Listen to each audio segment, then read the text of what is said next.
Bonjour à toutes et à tous, ravi de vous retrouver pour certains. Il y a un an, on était dans une belle ville, celle de Carcassonne, belle cité. On est dans une autre belle ville, celle de Prague, donc je suis vraiment ravi de vous retrouver pour cette table ronde donc, qui fait suite à une matinée pour vous déjà pas mal chargée entre les différents, entre l'AG bien sûr, entre les différents ateliers, je crois qu'il était en grande partie consacré aux évolutions de vos métiers et à tout l'aspect évolution numérique. Et bien c'est de ça dont on va parler entre autres cet après-midi, avec une table ronde dont le titre a été choisi à la fois donc avec des références cinématographiques et un peu de provocation. C'est Néo-Justice, Néo-Droit, Jurassic Park versus Star Wars. Alors autrement dit, dans vos métiers, dans vos professions, y a-t-il un peu, comme on disait à l'Académie française il y a quelques années, une querelle des anciens et des modernes? C'est ce qu'on va voir, et surtout comment se classer dans quel camp. Faut-il être plutôt un conservateur, un progressiste, et comment, et c'est ça aussi le cœur de cette table ronde, comment tous vos métiers vont évoluer. Alors dans un instant, je vais vous présenter les différents participants,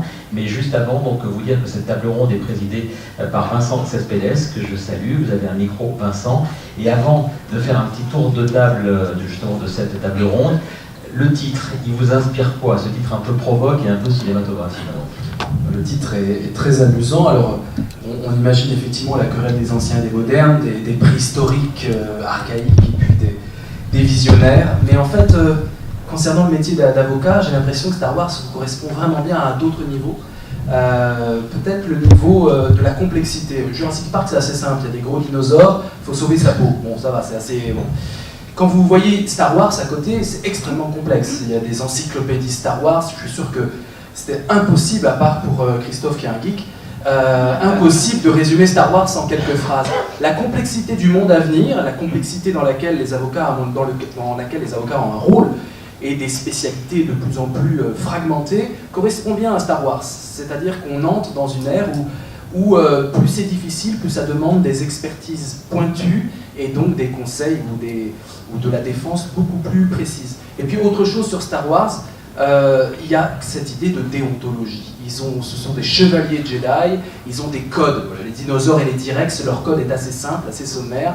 Mais pour les Jedi, et vous êtes des Jedi apparemment, la déontologie, l'idée qu'il y a un code, l'idée finalement que dans un monde complexe, où la violence est là, omniprésente, et où les crises migratoires, écologiques sont là, il faut protéger et la démocratie et la dignité des personnes, la dignité.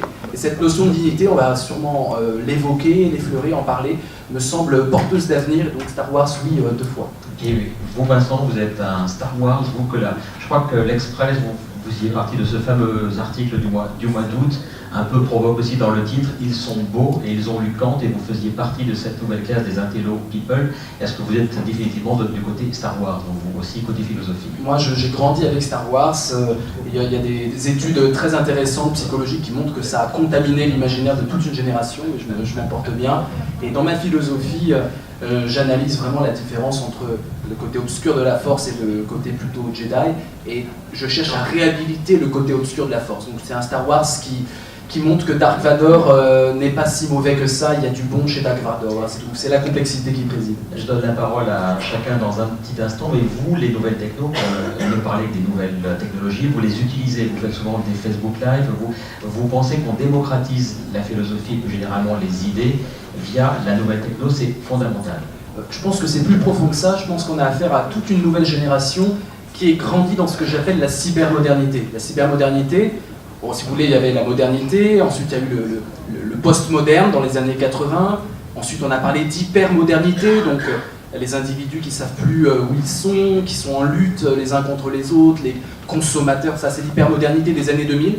Et depuis 2008, on entre dans la cybermodernité avec le Web 2.0 et des jeunes qui construisent leur identité en réseau, ce qui est tout à fait nouveau, et le savoir devient un savoir qui ne vient plus d'en haut, mais un savoir qui se co-crée, co-élabore. C'est totalement nouveau, c'est une révolution anthropologique, et les nouvelles technologies, ce n'est pas un gadget, c'est vraiment le mode de fonctionnement de l'être humain à venir.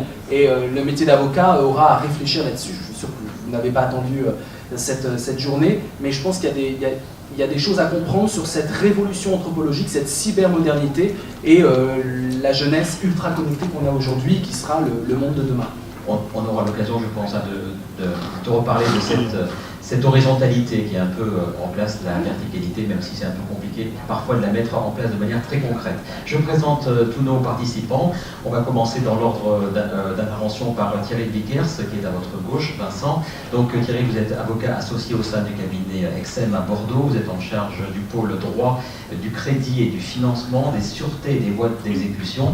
Vous intervenez également dans les domaines du droit maritime, en contentieux commercial et en droit de la sécurité sociale. Et vous êtes aussi au niveau européen à la tête de la délégation française auprès des conseils des barreaux européens. Alors dans un instant, vous nous ferez une chose que vous aimez faire, hein, je l'ai vu dans votre congrès, même quand on a fait une vidéo ensemble, de la pédagogie, de la didactique, mais tout ça de manière ludique et très imagée. On en parle dans un petit instant. À votre gauche, encore une fois, donc, on va parler de la transformation numérique dans nos entreprises de manière générale, avec Marcus Schmitt. Bonjour Marcus. Alors vous étiez jusqu'à la fin de l'année 2017 vice-président du groupe Bosch, où vous êtes resté une vingtaine d'années. Vous avez bossé également dans un grand équipementier français qui s'appelle Valeo. Et désormais, depuis cette année, vous avez fondé, je prononce bien, QSID Digital Advisory à Munich. Vous êtes aussi consultant partenaire chez Parkawi Management, toujours à Munich. Dans toutes vos activités, vous avez observé, vous avez impulsé la transformation numérique. Vous nous parlerez de vos retours d'expérience. Nous aurons ensuite deux témoignages d'industriels. Comment voit-il l'évolution justement de toute la partie juridique de leurs entreprises? Ils répondront entre autres à cette question, mais parleront aussi de transformation numérique. Il y a tout d'abord Michel Meunier qui est juste ici. Vous êtes entrepreneur dans l'âme et dans la réalité depuis de très nombreuses années. En 2013, c'est bien cela, dans l'Oise, vous avez fondé le groupe Janus. Janus spécialisé dans la menuiserie, la serrurerie et la vitrerie. On verra donc un film sur vos activités dans quelques instants, qui nous permettra donc de parler de vos métiers, de leurs évolutions. Et puis concernant les relations avec les avocats, on a échangé un peu avant cette table ronde, il y avait pas mal de choses à dire et les améliorations que vous attendez. Donc ce sera l'occasion de vous les présenter et d'échanger avec la salle, puisque vous pourrez intervenir bien sûr plutôt en fin de table ronde, mais s'il y a des choses à dire pendant, ce sera avec plaisir. On termine le tour de table avec Rudy Bousmar, qui est juste à côté de Christophe. Vous êtes depuis 2011 le président du groupe Sassa de Marle, implanté dans le département du Nord. C'est le leader mondial de la conception et de la fabrication de supports de cuisson dans les domaines de la boulangerie, de la viennoiserie et de la pâtisserie. On verra également donc une vidéo qui présente vos activités, et vous aussi vous nous ferez part de vos retours d'expérience avec les avocats et surtout des souhaits d'amélioration de vos relations, donc avec vos conseils. On va commencer le plaisir avec vous, Thierry Vickers. Vous allez vous lever, je vais vous donner la télécommande parce que vous avez quelques slides, le micro, et vous allez donc faire une démonstration dont vous avez le secret pour nous expliquer que l'activité juridique n'est peut-être pas définitivement morte.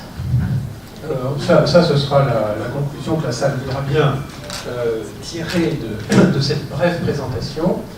Mais je vais réaliser surtout une espèce de fantasme. Je vais commencer par un cours de mathématiques. Et donner un cours de mathématiques, c'est pour moi effectivement quelque chose de tout à fait extraordinaire. Je suis reparti pour traiter du sujet qui m'a été confié, c'est-à-dire quel rôle pourra jouer dans le futur l'intelligence artificielle, non pas à l'intérieur des cabinets, mais dans le système judiciaire lui-même.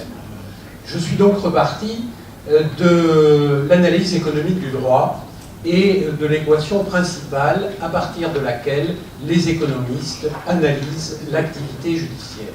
Et pour eux, des individus rationnels ne font pas de procès et il ne devrait pas y avoir de procès. Alors, cette équation, elle repart d'un certain nombre d'inconnus ou de données qui sont la valeur en litige, J dans mon équation, ou la leur plutôt, la question des coûts judiciaires, et les coûts judiciaires c'est à la fois les coûts d'avocat et les délais de procédure qui sont pour les entreprises des coûts supplémentaires, il n'y a pas simplement le coût de l'avocat, il y a le temps perdu, c'est une deuxième inconnue, la troisième inconnue bien sûr, et nous avons des clients autour de nous dans cette table ronde, c'est évidemment le résultat qu'ils espèrent. Et le résultat qu'espère d'une part la partie P1 et d'autre part son adversaire, la partie P2. Et puis la dernière inconnue, c'est, et par simplicité, pour vous éviter trop de maux de tête, je l'ai chiffré à 0, c'est le coût du règlement amiable, mais dans l'analyse économique du droit, le règlement amiable est gratuit et donc évidemment particulièrement avantageux, même si c'est une simplification. Alors ça nous donne quoi? Eh bien, ça nous donne cette équation. Cette équation qui vous permet de vérifier donc la valeur en litige. Ah oui, oui, non, mais ce sont véritablement des mathématiques et je vous laisse apprécier la complexité de l'équation, mais pour le dire plus simplement, et avec un exemple simple, prenons l'hypothèse d'une personne qui a été victime d'une chute. Elle envisage de recourir à un procès et elle estime que la partie adverse va supporter un dommage d'environ 10 000 euros. Et elle considère qu'elle a à peu près 60%, c'est mon point de départ bien sûr, 60% de chance d'obtenir ce résultat. Mais si elle va en justice, elle va payer des coûts de justice, et vous les avez à l'écran. Elle doit donc déduire ces coûts de justice de ce que sera le résultat. De l'autre côté, eh bien, vous avez quelqu'un également qui sait qu'il risque à 60% d'avoir à payer 10 000 euros et qu'il devra lui aussi payer les coûts de justice. Eh bien, ce que nous dit l'analyse économique du droit, c'est que dans cette situation-là, vous le voyez, il existe un écart entre ce que pense le demandeur, les gains qu'il a prévus, et ce que pense le défendeur, c'est-à-dire les pertes qu'il a prévues. Et chaque fois que les gains prévus par le demandeur sont inférieurs aux pertes prévues par le défendeur, eh bien, à ce moment-là, il existe ce que l'on appelle un surplus coopératif, et les deux parties ont intérêt à trouver un accord, parce que dans la marge que vous avez à l'écran entre 4 500 et 7 500 euros, si on arrive à se mettre d'accord, chacun aura obtenu un résultat meilleur que le plus mauvais résultat qu'il pouvait espérer. Et donc, il n'y a strictement aucune raison d'aller au procès, puisqu'un arrangement amiable va satisfaire les deux parties. Alors, voilà, bien sûr, l'hypothèse de base, et vous l'avez compris, c'est une hypothèse simplifiée, parce qu'elle suppose que les deux parties dans mon équation avaient les mêmes coûts de procès, parce qu'elle suppose que les deux parties analysent le litige de la même façon, et ça n'est pas vrai. Christophe pense qu'il va gagner 30 000 euros, alors que la personne qui l'a poussé dans l'escalier considère que ça vaut beaucoup moins, et qu'on devrait même le payer pour ça. Et pour terminer, bien sûr, je vous l'indiquais, le fait que le règlement amiable ne génère pas de coûts n'est pas non plus totalement évident. Mais peu importe, voilà l'hypothèse simplificatrice de l'analyse économique du droit. Pourquoi y a-t-il dès lors des procès, et pourquoi est-ce qu'un certain nombre d'entre nous dans cette salle vivent du fait qu'il y a des procès? Eh bien d'abord, à cause de la perception des parties. Et vous les connaissez, ces clients qui arrivent dans votre cabinet en vous disant « j'ai un procès imperdable, et donc on va gagner des 100 et des 1000, et vous allez me liquider la partie adverse. » Et auquel on est obligé de dire « non monsieur, vous êtes frappé d'un biais d'optimisme, votre procès vaut beaucoup moins, quand il vaut quelque chose, beaucoup moins que vous l'espériez, et donc je vous conseille de ne pas le faire. » Eh bien, évidemment, quand vous avez un client qui est frappé d'un biais d'optimisme, il risque de faire disparaître le surplus coopératif parce qu'il s'imagine qu'il va gagner beaucoup plus que la réalité. Il y a un deuxième élément, évidemment, c'est que les parties ne sont pas nécessairement d'accord sur la valeur en litige. Je vous donnais l'exemple tout à l'heure, 10 000 euros de dommages-intérêts. Non, Christophe pense qu'il va en obtenir 30 000, alors que son adversaire pense que le bras de Christophe ne vaut pas ce prix-là. Et donc, tous ces éléments font qu'il y a des procès, et que tous les procès, tous les litiges ne vont pas à l'amiable. Il y a quand même des pays dans lesquels, et grosso modo la statistique, c'est tout de même que 90 à 95% des litiges ne vont pas au procès et que nous vivons de ce petit surplus de entre 5 et 10% dans l'activité judiciaire. Heureusement pour les tribunaux, ils ne pourraient pas supporter le total. Alors, et c'est la question qui m'a été demandé de traiter, que peut changer l'intelligence artificielle? Eh bien, beaucoup de choses. Parce qu'elle va réduire les coûts de procès, parce que c'est beaucoup moins cher, bien sûr, de s'adresser à une machine que de s'adresser à un avocat. Elle va également effacer le biais d'optimisme, parce que si la machine vous dit « vous avez 60% de chances de gagner votre procès parce que les statistiques disent que vous en avez 60%, votre client est éclairé, et le biais d'optimisme, ce n'est plus vous qui l'effacez, c'est la machine, et puis bien sûr, la machine, la justice prédictive, sera capable également de donner à chacune des parties la même évaluation du litige. De telle sorte que cette hypothèse et cette équation simplificatrice que je vous présentais tout à l'heure, et dont je vous disais qu'elle ne correspondait pas à la réalité, l'intelligence artificielle est capable de la faire correspondre à la réalité, et donc, cette fois-ci, de faire disparaître bel et bien l'activité judiciaire, puisqu'ensuite, les individus rationnels ne font pas de procès. Alors, rassurez-vous tout de même, il y a un certain nombre de choses qui ne vont pas changer avec l'intelligence artificielle. La première chose, c'est d'abord les enjeux. Et on sait, et l'analyse économique du droit le démontre, que plus les enjeux augmentent, plus le surplus coopératif devient dérisoire par rapport à l'enjeu, et donc les grands procès, les procès importants, continueront nécessairement d'exister pour cette raison. Et puis ensuite, vous le savez également, il existe chez nos clients des stratégies. C'est-à-dire que pour certains, la question n'est pas de savoir si on va gagner ou pas, mais la question est de savoir si l'on doit défendre dans tel type de procès, si l'on doit ou pas défendre. Et là aussi, c'est une question de stratégie. Les stratégies ne disparaîtront pas.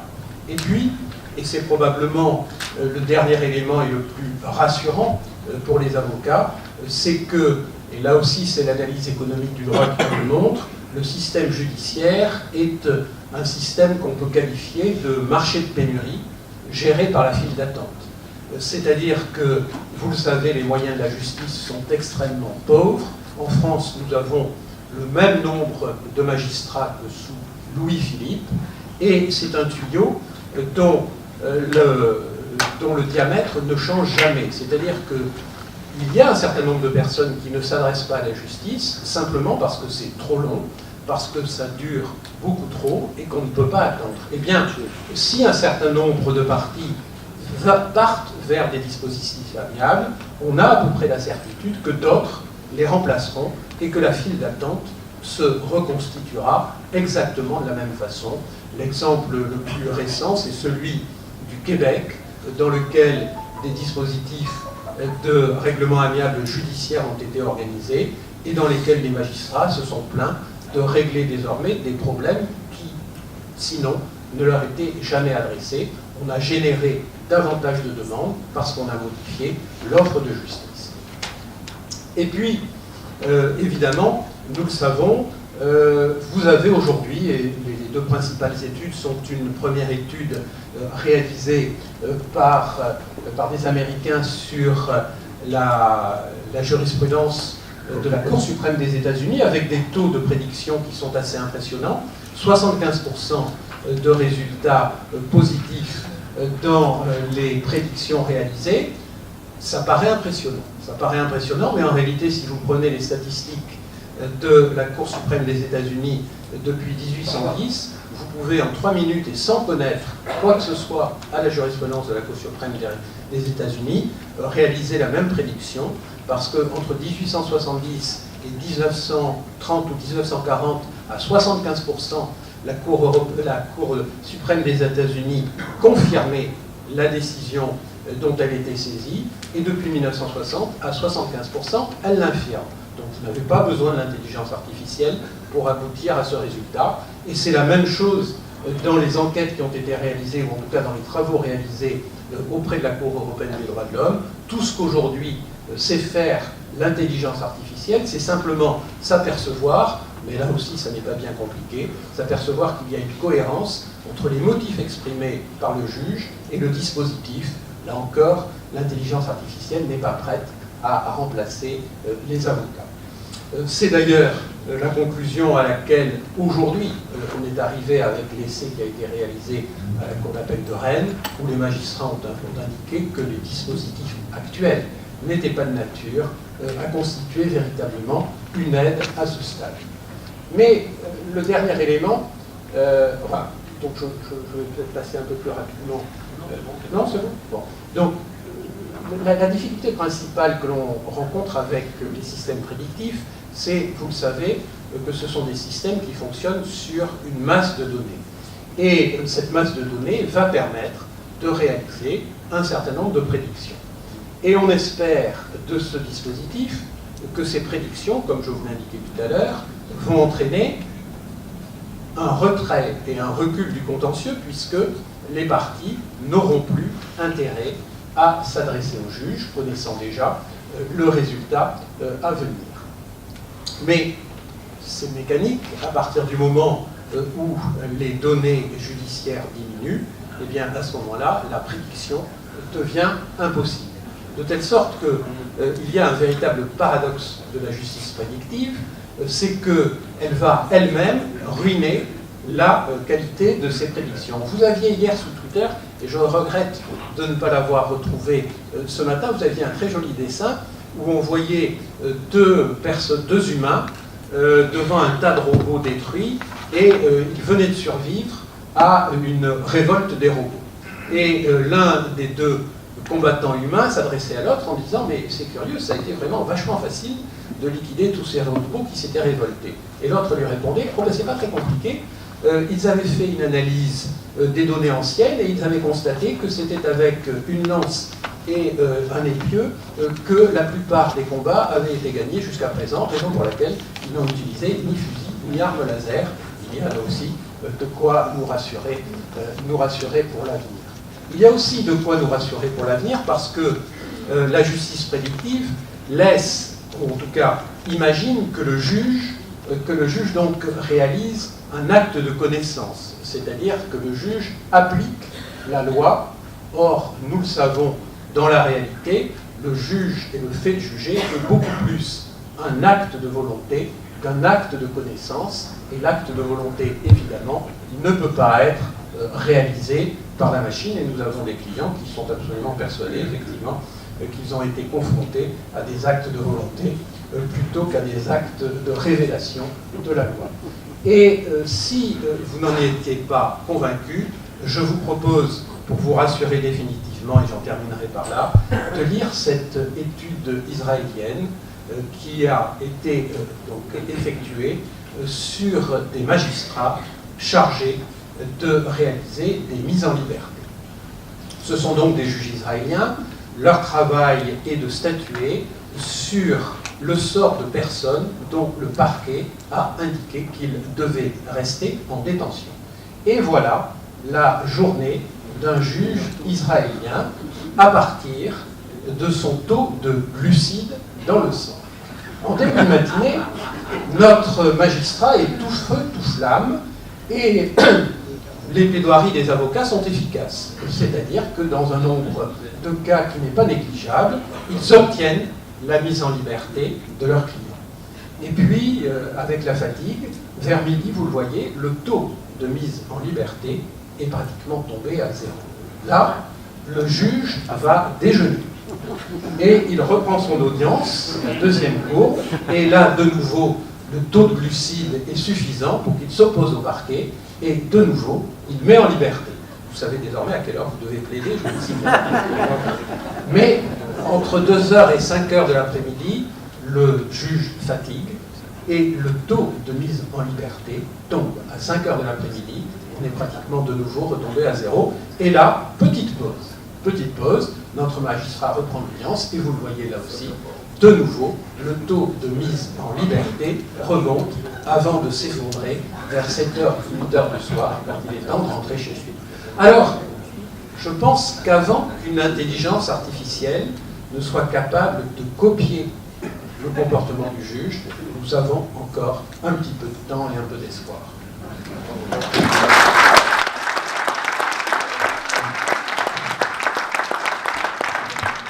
On peut applaudir Thierry Vickers qui apparemment n'avait pas un taux de glucides très très élevé, vous étiez là au top, hein, vraiment. J'ai quelques questions quand même. Quand vous dites, voilà, parce que j'ai bien noté le côté assez optimiste des choses, notre profession n'est pas en danger, il y a encore un certain laps de temps avant que l'intelligence artificielle prenne notre place. C'est quoi ce délai? Vous le chiffrez à combien d'années ou combien de dizaines d'années? 6 mois.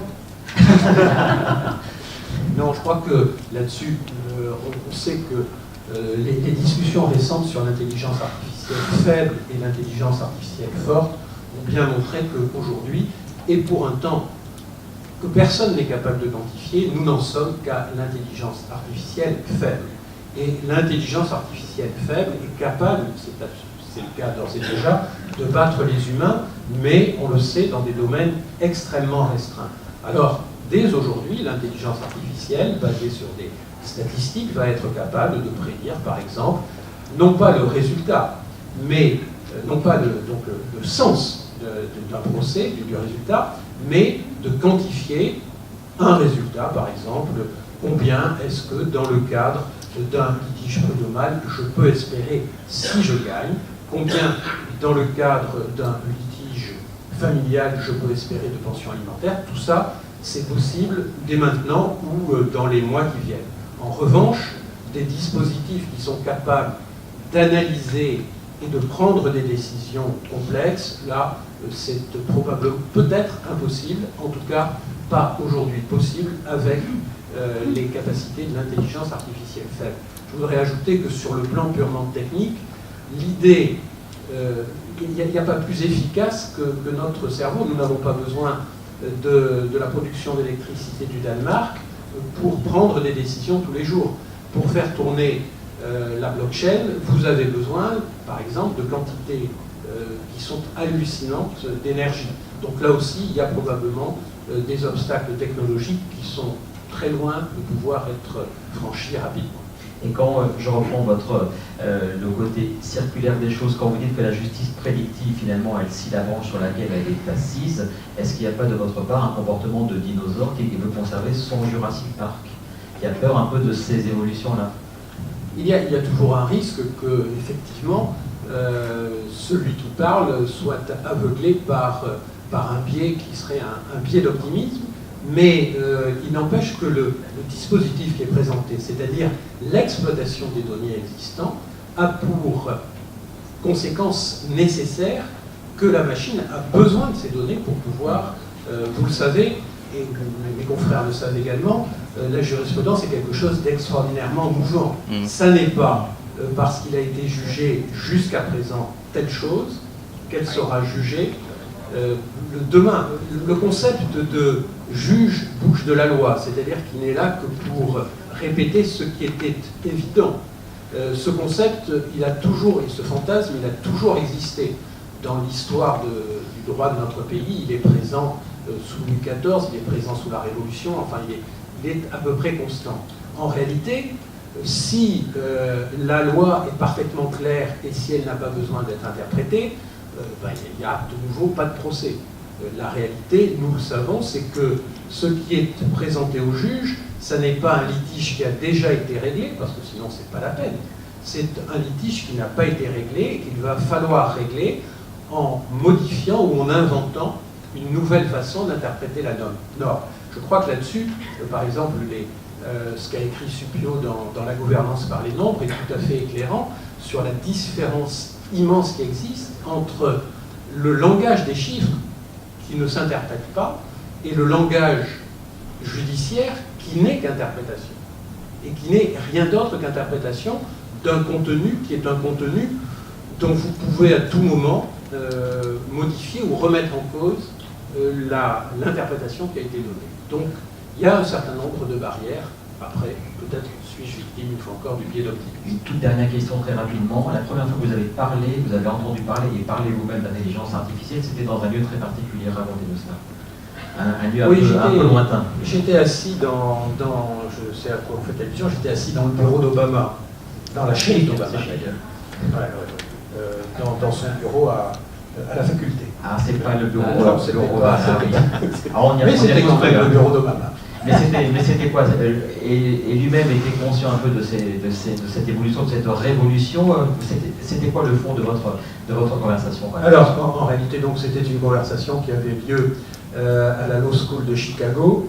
Et vous savez que l'école de Chicago, c'est l'école Law and Economics. Et donc, c'est, je crois, la première fois que j'ai discuté avec des professeurs américains de la question de l'intelligence artificielle et de son utilisation dans le système judiciaire. C'est un sujet qu'on avait abordé sous un autre angle l'année dernière à Carcassonne, et c'était le sujet que j'avais l'occasion de discuter le doyen de cette law school américaine. On va passer le micro à Marcus Schmitt. Voilà, donc vous avez un micro bouche. Voilà, donc on va parler non seulement de l'intelligence artificielle, mais plus globalement de la transformation numérique. Je le disais, donc dans les entreprises où vous êtes passé, que ce soit chez Valeo d'abord et chez Bosch ensuite, vous avez vécu cette transformation des entreprises. Donc vous allez nous parler un petit peu de tout ce que ça change en termes de business model, l'arrivée de la data, de l'intelligence artificielle. Et vous allez donc dire en quoi tout cela impacte nos métiers, les métiers du droit évidemment, mais tous les métiers de manière générale. Je vous laisse la parole. D'accord, merci bien. Je vais me mettre par ici. Voilà, donc bonjour à tout le monde. Donc voilà, ce que je vais faire, c'est parler de la transformation digitale, mais surtout ce que j'ai vécu depuis beaucoup d'années, ce que je vis aujourd'hui.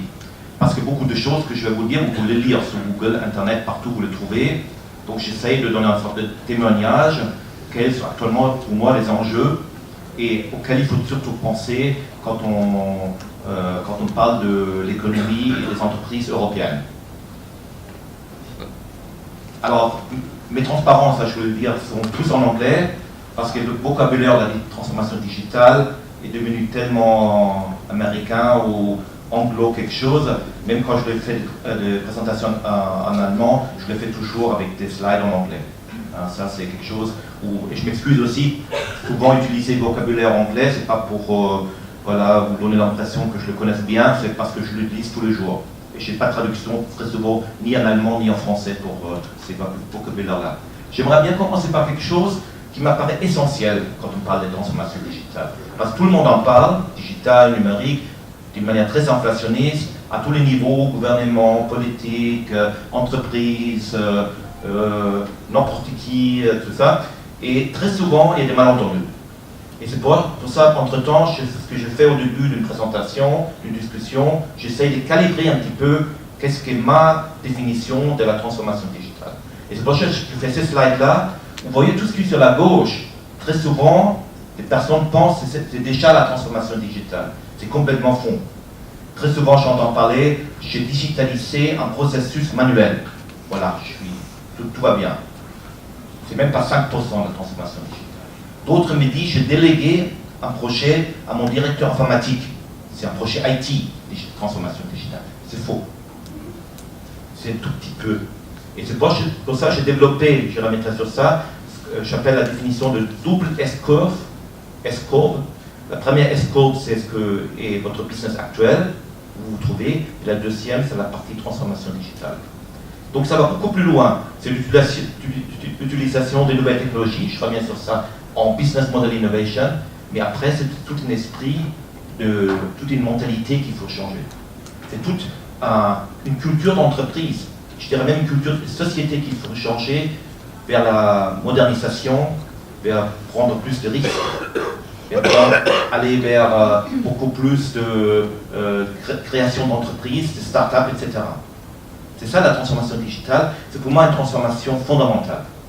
Et ça, souvent, on le sous-estime, parce que j'ai vécu depuis 7 ans, c'est beaucoup plus rapide que le 20 ans avant. Souvent les 20 ans avant, j'avais pensé déjà, c'est très dynamique, on se dit, à la fin de l'année prochaine sera la plus difficile, très dynamique. Mais au fait, j'ai vécu 20 ans de stabilité et 6-7 ans de changements fondamentaux. Et c'est ce que j'aimerais partager un peu avec vous sur la transformation digitale. Alors, voilà, quelques mégatrends, juste très rapidement. Un grand mégatrend, c'est évidemment, dans très peu de temps, 70% de la population mondiale va vivre dans de grandes cités, dans les mégacities. Et j'en ai vu partout en Asie, from scratch, commençant de zéro, et on aurait mis 2 ans après une nouvelle ville, grande ville. Et sur les 9 milliards d'habitants dans le monde, presque 7 milliards vont vivre dans des grandes cités. Ça, il faut le tenir compte dans tout développement business. Quand vous parlez de Smart City, c'était bien un thème super important. Parce que 7 milliards de personnes dans le monde vont être concernées directement comme consommateurs, comme utilisateurs. La deuxième chose, ça peut être plus ou moins, c'est 50 milliards de choses seront connectées dans très peu de temps. Ça veut dire beaucoup de choses qui aujourd'hui sont complètement bêtes. On ne sait pas du tout ce qu'ils font, ces produits. On saura ce qu'ils font. Parce qu'ils seront connectés. Pourquoi ça c'est possible? Parce que le coût de la connectivité a tellement baissé, et on peut tout miniaturiser. Avant, il fallait des électroniques comme ça, et c'était des centaines d'euros, c'était impossible. Aujourd'hui, c'est moins d'1 euro, moins de 10 centimes, c'est tout petit, donc on peut tout connecter. Ça, il faut, aujourd'hui, presque, ce qui est connecté sur le smartphone, les tablettes, le PC, etc. Mais à l'avenir, tous les produits seront connectés. Après, tout ce qui est technologie, je crois, ce qui est très important à savoir, c'est ce qu'on appelle la loi de Moore, ou la loi de Nielsen. Ça veut dire la performance technologique double tous les 2 ans. Double tous les 2 ans. C'est exponentiel, c'est plus linéaire. Donc ça veut dire tout ce qui est capacité de stockage, tout ce qui est capacité de communication, etc. Double tous les 2 ans. Et je veux juste vous donner un exemple pour illustrer ça. Si vous prenez une 2 chevaux des années 70, quand je te fais en Italie c'est un Cinquecento, en Allemagne c'est un Coccinelle, et vous prenez ce qui était le plus important pendant très longtemps pour acheter une voiture. C'était le coût, c'était la vitesse, et c'était aussi la consommation.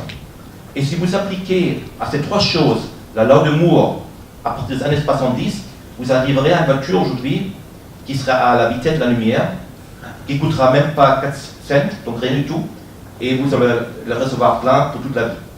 C'est ça où la mécanique et l'électronique convergent, et ça c'est très important à comprendre, hein, que c'est là où d'un coup le logiciel, le soft, l'intelligence artificielle rentre dans le cœur de l'industrie européenne. On le voit très très bien ici avec cet exemple-là, vous pourrez vous en citer beaucoup d'autres. Alors qu'est-ce qui se passe? Si je parle un peu du premier mi-temps et deuxième mi-temps de la transformation digitale ou digitale. Le premier mi-temps, qui était l'Internet, qui est l'Internet commercial, était clairement gagné par les grandes entreprises américaines.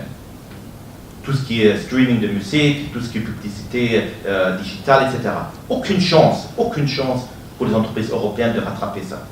Maintenant, ce qui se passe, c'est que ces entreprises américaines, avec tous les startups qui sont créés au-delà, qu'on ne connaît pas encore aujourd'hui, seulement un startup sur 10 aura du succès, mais c'est un startup, de le connaître aujourd'hui, ça sera déjà très bien.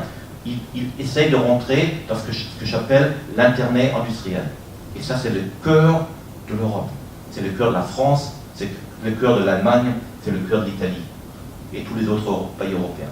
Et c'est là, je vois un grand enjeu, en même temps un grand défi, de ne pas perdre cette deuxième bataille de la compétition digitale.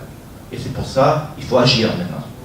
Et c'est tout mon rôle aujourd'hui que j'ai vécu, que j'essaye avec ce qu'on appelle un peu la motivation intrinsèque, d'aider un tout petit peu, contribuer un tout petit peu à ce qu'on gagne ce deuxième mi-temps de la compétition digitale. Et ce qui se passe, c'est que ces grands players américains, ils sont arrivés à se mettre entre les entreprises classiques et les consommateurs. Et ils connaissent les consommateurs beaucoup mieux que tous ceux qui étaient dans le métier jusqu'à maintenant. Airbnb, non seulement c'est le plus grand hôtel, bien dépassé Hilton ou Accor, non seulement ça, c'est aussi qu'ils connaissent beaucoup mieux les clients qui viennent. Donc ils peuvent offrir beaucoup d'autres choses en plus que les autres ne peuvent pas parce qu'ils sont complètement négligés, à mon avis, les relations clients depuis beaucoup d'années.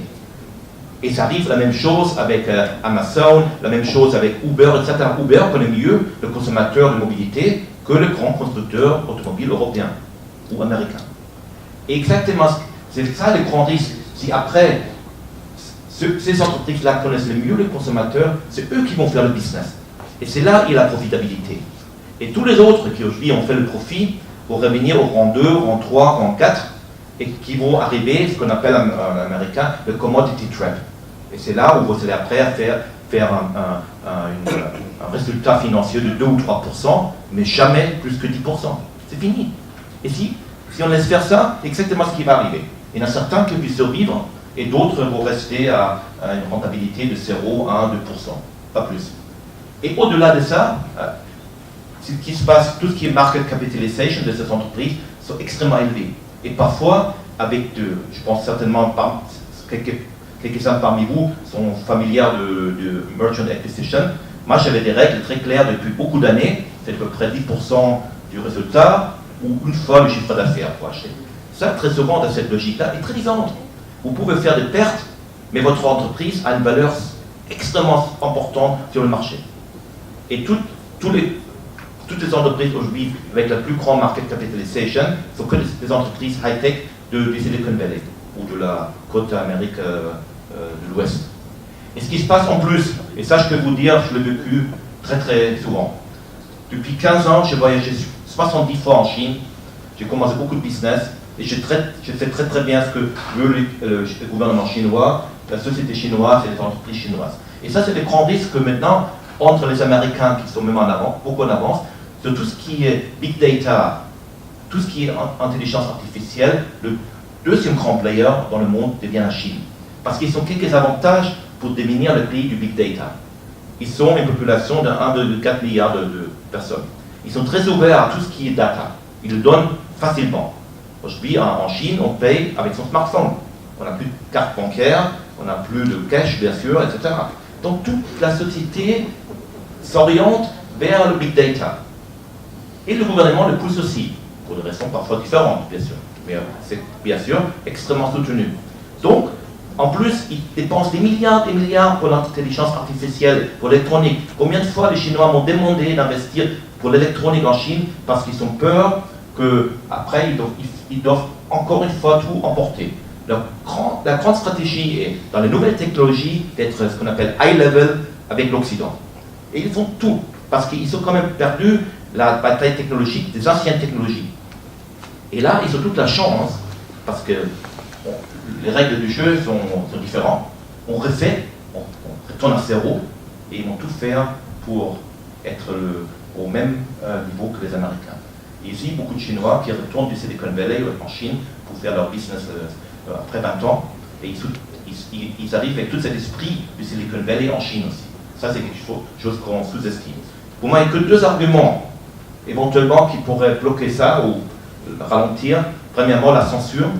Ça, c'est quelque chose qui n'est pas très bien pour le big data, surtout big data structuré, de bonne qualité. Et deuxièmement aussi, à mon avis, l'Europe a toujours encore des personnes beaucoup plus créatives, innovatives que la culture asiatique. Mais pour le reste, les Chinois ont tout rattrapé. Il faut faire très attention pour l'Europe. Ça, c'est un peu probablement un de mes messages principaux, pour ne pas être coincé entre les deux. C'est pas uniquement perdre le premier mi-temps contre les Américains, mais perdre le deuxième mi-temps aussi contre les Chinois. Maintenant, j'arrive à quelque chose que j'ai déjà évoqué au début, à l'intelligence artificielle, très rapidement. Pourquoi l'intelligence artificielle, d'un coup, devient aussi important? Moi, j'ai un ami qui a fait un doctorat dans les années 80 en intelligence artificielle, et après, il n'a pas trouvé de job. Donc, c'était pas dans les années 80, 90, il n'y avait pas de job pour les spécialistes. Qu'est-ce qui a changé? Trois choses ont changé fondamentalement. Premièrement, ce que j'ai dit tout à l'heure, les performances des calculateurs. Et ça, avec le moment, là de Bourg, encore, ça va doubler tous les 2 ans. Deuxièmement, le big data. Ça n'existait pas avant. Maintenant, il y a des big data, il y a des photos, il y a des données partout. Et l'intelligence artificielle dépend de big data. Et troisièmement, les algorithmes. Donc tout ce qui est deep learning, machine learning, etc., c'était développé ces dernières années.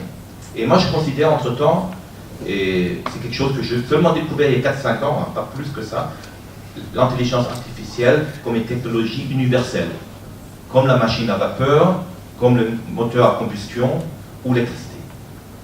Et c'est exactement ce qui va arriver là. Parce que c'est pas on parle très souvent du software, c'est une software très différente. Le software qu'on a connu depuis des décennies, c'était déterministique, ce qu'on appelle coding, où on a développé des milliers de développeurs partout en Inde, au Vietnam, au Mexique, partout. Et l'intelligence artificielle est très différente. Ça travaille par corrélation. C'est un système qui peut apprendre lui-même, ce qui n'était pas du tout possible pour le coding. Et vous voyez toutes les applications possibles, il y en a bien d'autres, où l'intelligence artificielle est déjà utilisée ou qui sera utilisée. Aussi votre métier, je reviendrai sur ça. J'ai par exemple parmi mes amis beaucoup de médecins, et j'ai des longues discussions, et ils ne me croient pas encore très bien que aussi le métier de médecin va changer fondamentalement. J'en suis convaincu, comme tous les autres métiers aussi.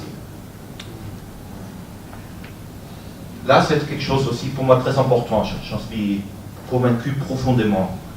Cette discussion machine contre l'homme, l'homme contre machine, est la mauvaise discussion, et la mauvaise question. La bonne réponse est machine et l'homme.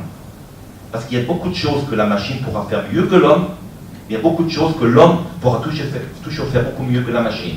Si on l'entraîne, si on fait l'éducation, etc.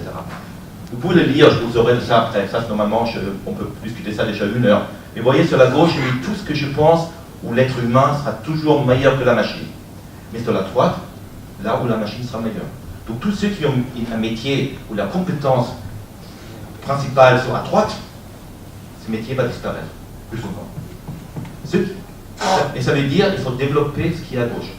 C'est ça, à mon avis, priorité très claire pour une société, pour les hommes politiques, mais aussi pour les entreprises. Il faut entraîner beaucoup plus ce qui est sur la gauche. Là, j'arrive à ce que j'appelle la double S-curve.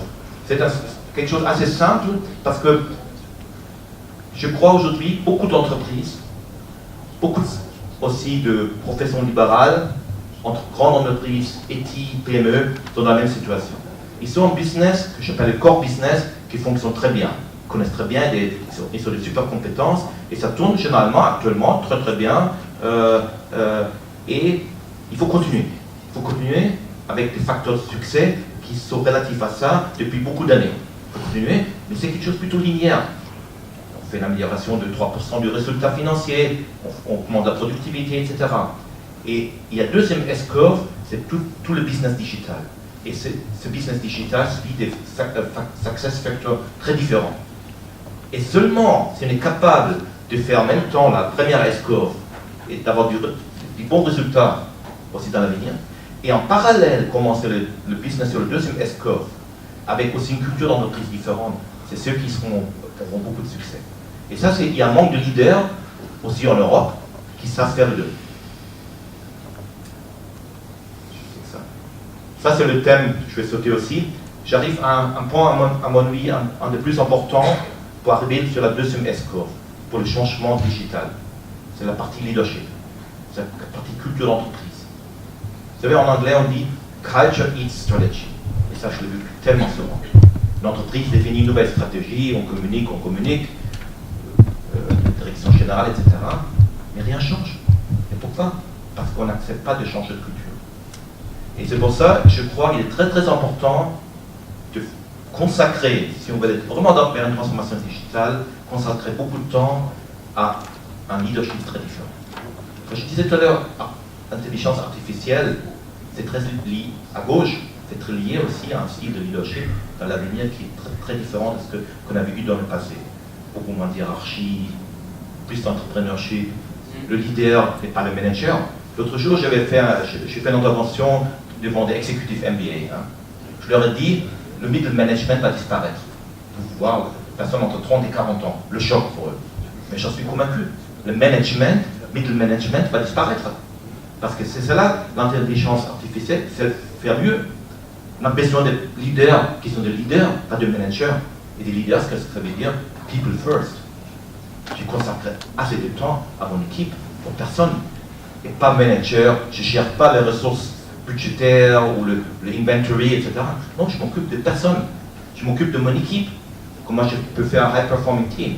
Et je m'occupe aussi de moi-même, parce que des choses comme par exemple la résilience devient de plus en plus important, parce que si vous vivez dans un monde d'incertitude, d'insécurité, etc., le leader, il doit avoir la résilience, sinon il ne survit pas. Ça, je pourrais le détailler aussi, mais on n'a pas le temps aujourd'hui, encore très longuement, mais ça, c'est une de mes convictions fondamentales, que si on ne change pas de leadership, culture d'entreprise, on ne va jamais être capable de réussir dans la transformation digitale. Maintenant, j'arrive à ce que j'avais dit au début, un peu osé.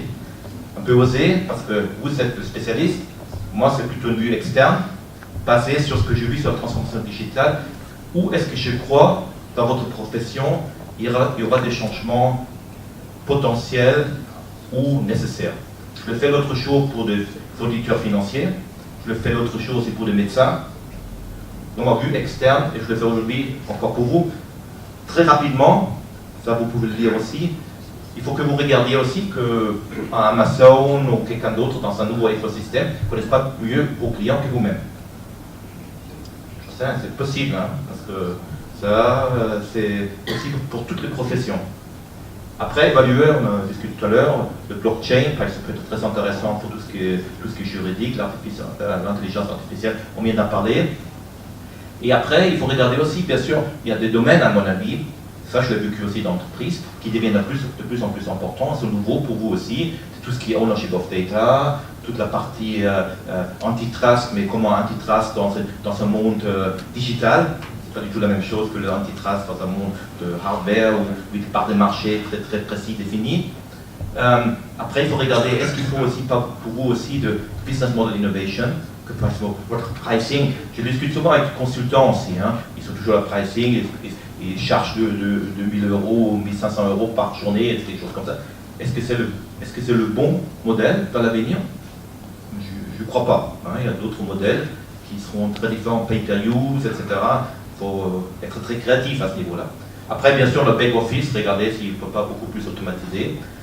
Après, c'est quelque chose que j'ai appris dans le monde du start-up. Hein. J'ai beaucoup voyagé dans le monde du start-up, Silicon Valley, Israël, Singapour, Berlin, Paris, partout. Et quand on parle avec les jeunes de start-up, ce qui m'a le plus fasciné, c'est pas qu'ils veulent gagner de l'argent, ça je le comprends très bien. Non, ce qui m'a le plus fasciné, c'est premièrement, ils veulent développer une idée, un business, où ils peuvent améliorer la qualité de vie, ils peuvent contribuer. C'est d'ailleurs la Generation Y, c'est ce qu'ils souhaitent. Ils ne veulent pas travailler comme ça pour n'importe quoi, ils veulent contribuer. Et le deuxièmement, c'est quand ils sont identifiés leur business, ils sont toujours regardés là où il y a le plus de pain, la douleur.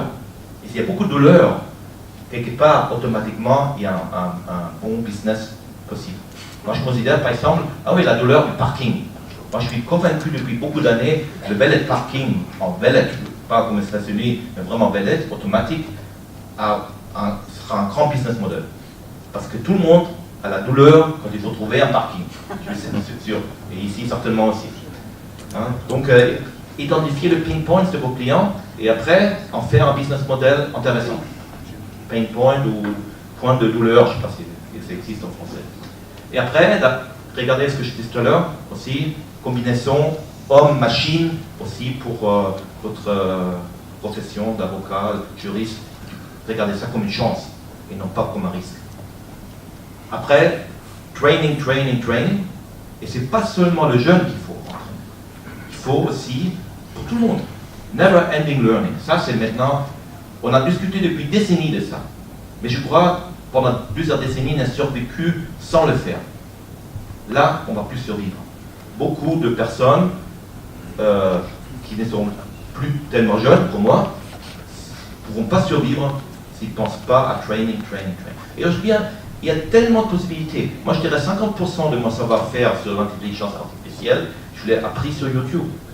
J'ai juste suivi les meilleurs professeurs du monde, Harvard, Stanford, en Europe, partout, leurs cours qu'ils donnent sur l'intelligence artificielle. Et vous pouvez le faire sur beaucoup de choses. Donc, ce n'est pas le savoir. Si vous êtes le savoir, vous le trouvez sur Internet partout. Et après, il faut développer les idées de travail en équipe, relations humaines, etc. Sur la gauche du slide sur l'intelligence artificielle. Et le dernier point, je l'avais dit aussi aux auditeurs financiers l'autre jour, voilà, soyez pas trop sûr que la législation, le gouvernement, etc. puisse protéger votre profession. Ça, il ne faut pas non plus être trop optimiste sur ça. Moi, je termine. Attendez une seconde, je retourne là. Ça, c'est la summary. Juste un point, c'est le dernier, qui est pour moi mon dernier message. Moi, je crois qu'il ne faut pas arriver dans une situation de fatalité. Dire on a déjà perdu à cause de la Chine et les États-Unis en invention. Il faut prendre en main tout ça. Il faut définir des grands plans d'action. Et ça à tous les niveaux. Que ce soit gouvernement, entreprise, mais aussi au niveau de chaque individu. Et ça, c'est mon appel un peu partout à tout le monde. Seulement si on fait ça, à tout âge, il y a tout âge, hein, pas que le jeune. Il ne faut pas justement dire que c'est quelque chose pour la nouvelle génération. Je l'entends très souvent, de chefs d'entreprise, je ne sais pas qui, ils disent, moi je ne m'en occupe plus, ça va être la nouvelle génération qui va le faire. Peut-être elle va le faire, peut-être trop tard, je ne sais rien. Seulement, je crois, ça touche tout le monde, et seulement si on fait ça à tous les niveaux, on serait capable de finalement y arriver et aussi rattraper et de gagner quelque part ou d'être à high level pour le deuxième mi-temps de la compétition digitale. Je termine avec une petite anecdote de ma vie personnelle sur cette question-là. Quand il y a 7-8 ans, j'avais 20 ans d'expérience déjà, on m'a parlé pour la première fois de l'Internet des choses, connectivité. Il y a 7 ou 8 ans, j'avais pensé à cette période-là, ça ne me concernera pas. Ça ne me concernera plus, un peu Next Generation. Aujourd'hui, après 7 ou 8 ans, je suis un acteur. Deux conclusions. Le monde change très très vite, et même à un certain âge, si on a un peu de curiosité, on peut encore aussi se consacrer à des nouvelles choses. Donc ça, c'est pas du tout lié à l'âge, ça c'est plutôt à la volonté, à la curiosité. Merci beaucoup.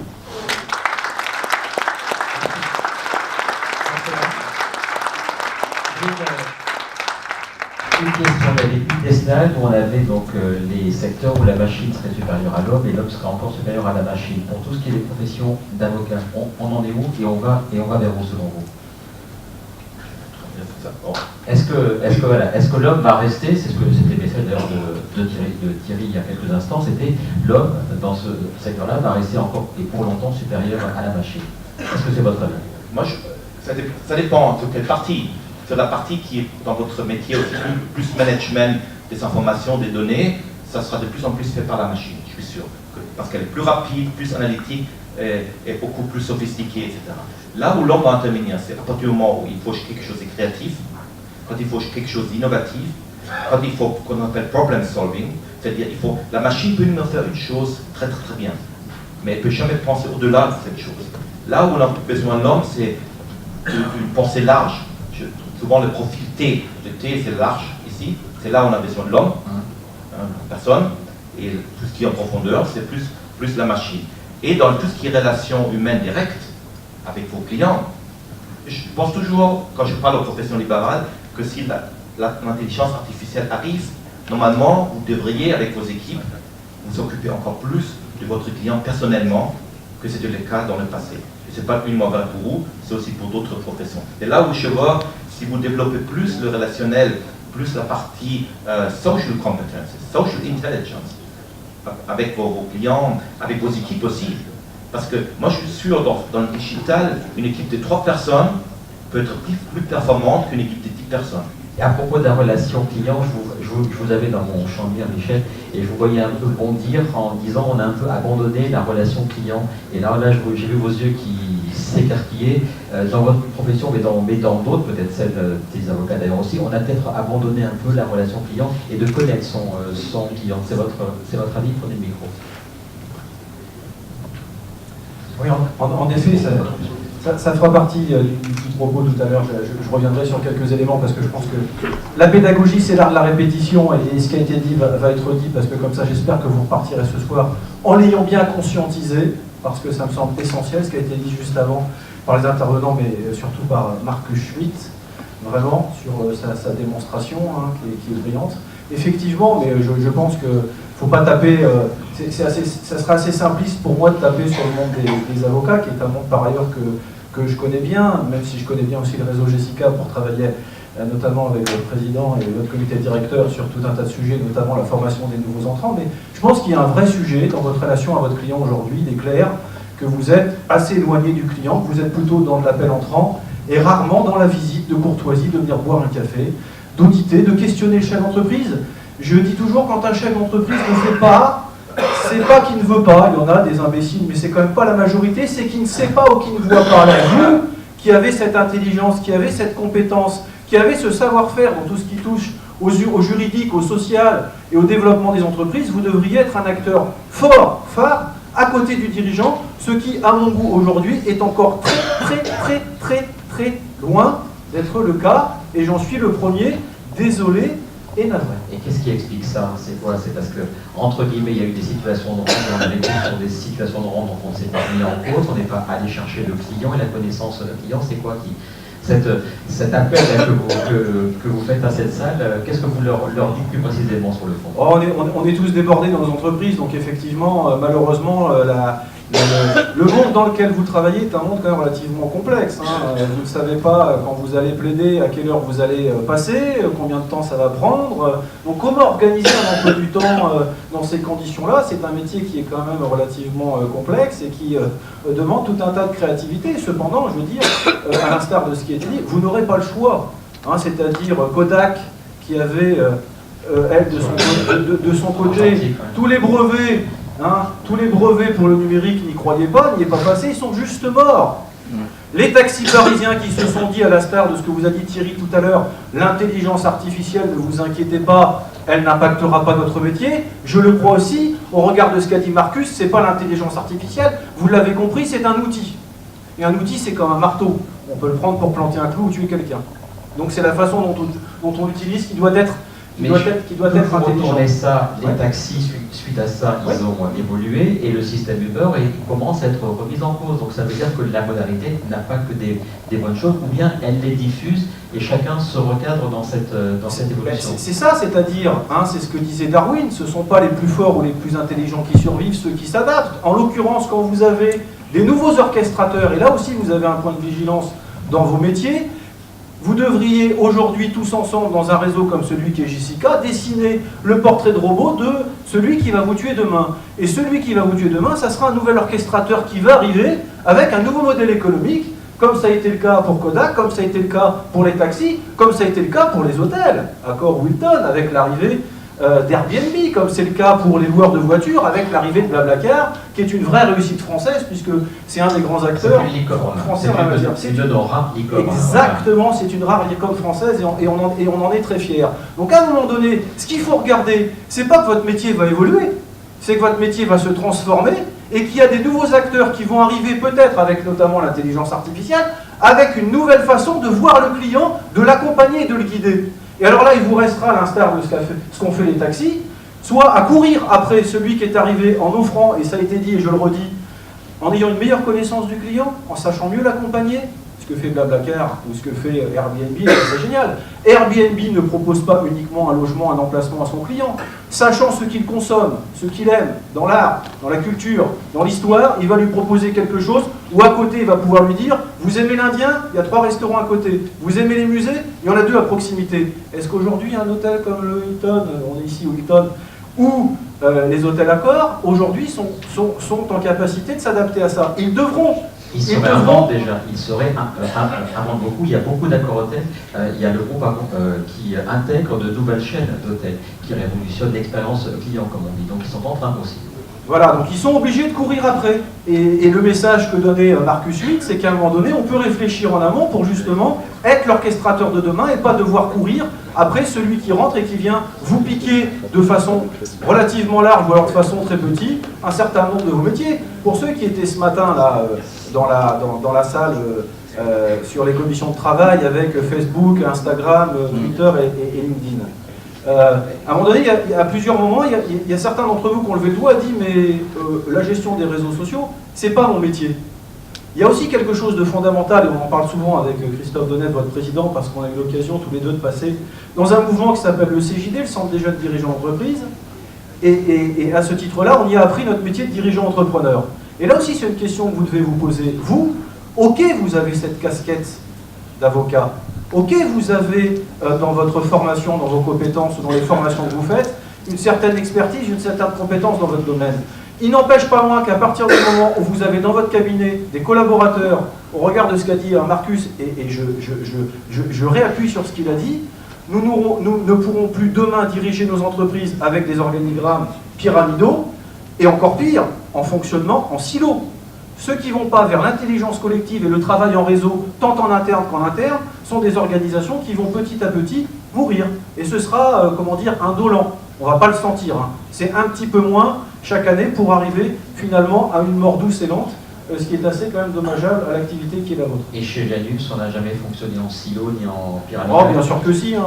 Vous savez, hein, c'est comme le docteur qui vous donne des conseils. Les conseilleurs ne sont pas les payeurs. Hein. La perfection n'existe pas. On fait ce qu'on peut avec ce qu'on est à l'endroit où on le fait.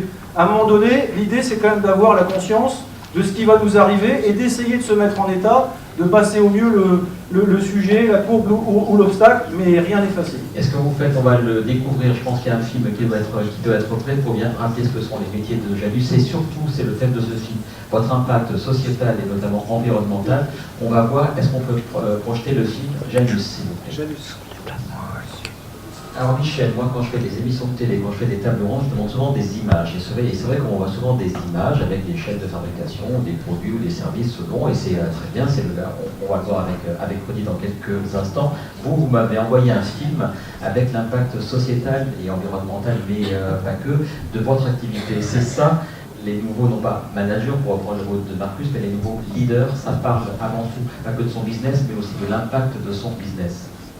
Alors, je suis un juste combattant de la croyance à laquelle la finalité d'entreprise, c'est pas de gagner de l'argent, à l'instar de ce que disait le sociologue Gaston Geoffroy, c'est que si, faut pas confondre la fin et les moyens. Si on s'arrête, vous et moi, de respirer pendant 10 minutes, à votre avis, qu'est-ce qui va nous arriver? On sera mal. Hein. Et en plus, on est à Prague, est-ce que la sécu marche? On ne sait pas. Enfin, voilà, oui, on peut battre le record du monde si on est très fort. Je pense que certains d'entre nous vont mourir. Et pourtant, nous ne vivons pas pour respirer. Et je crois que la finance nous ment depuis 30 ans à nous faire croire que la finalité d'une entreprise, c'est de gagner de l'argent. Donc, gagner de l'argent, c'est un moyen pour continuer à se développer, ça n'est pas une fin. Donc moi, je crois que dans nos entreprises, on devrait mettre l'économie au service de la vie, c'est-à-dire d'avoir une démarche autour de la performance globale, c'est-à-dire une démarche de performance économique certes, mais aussi une démarche sociétale et environnementale, et que ça fait partie de la responsabilité qui est la nôtre. Voilà. Parce que c'est de toute façon quelque chose qui va se déployer. Et comme nos clients, nous, ne sont que dans notre métier des bailleurs sociaux, l'État, des collectivités, on ne vit que de l'argent de vos impôts, puisque c'est de l'argent de l'État, et que donc on a à un moment donné imaginé qu'il était important aussi qu'on redonne au territoire un peu de la rentabilité, après avoir donné aux salariés d'une part, par la participation et l'intéressement qu'on est en train de mettre en œuvre. Et c'était aussi démontrer que dans une entreprise de moins de 10 salariés, on peut faire de la RSE.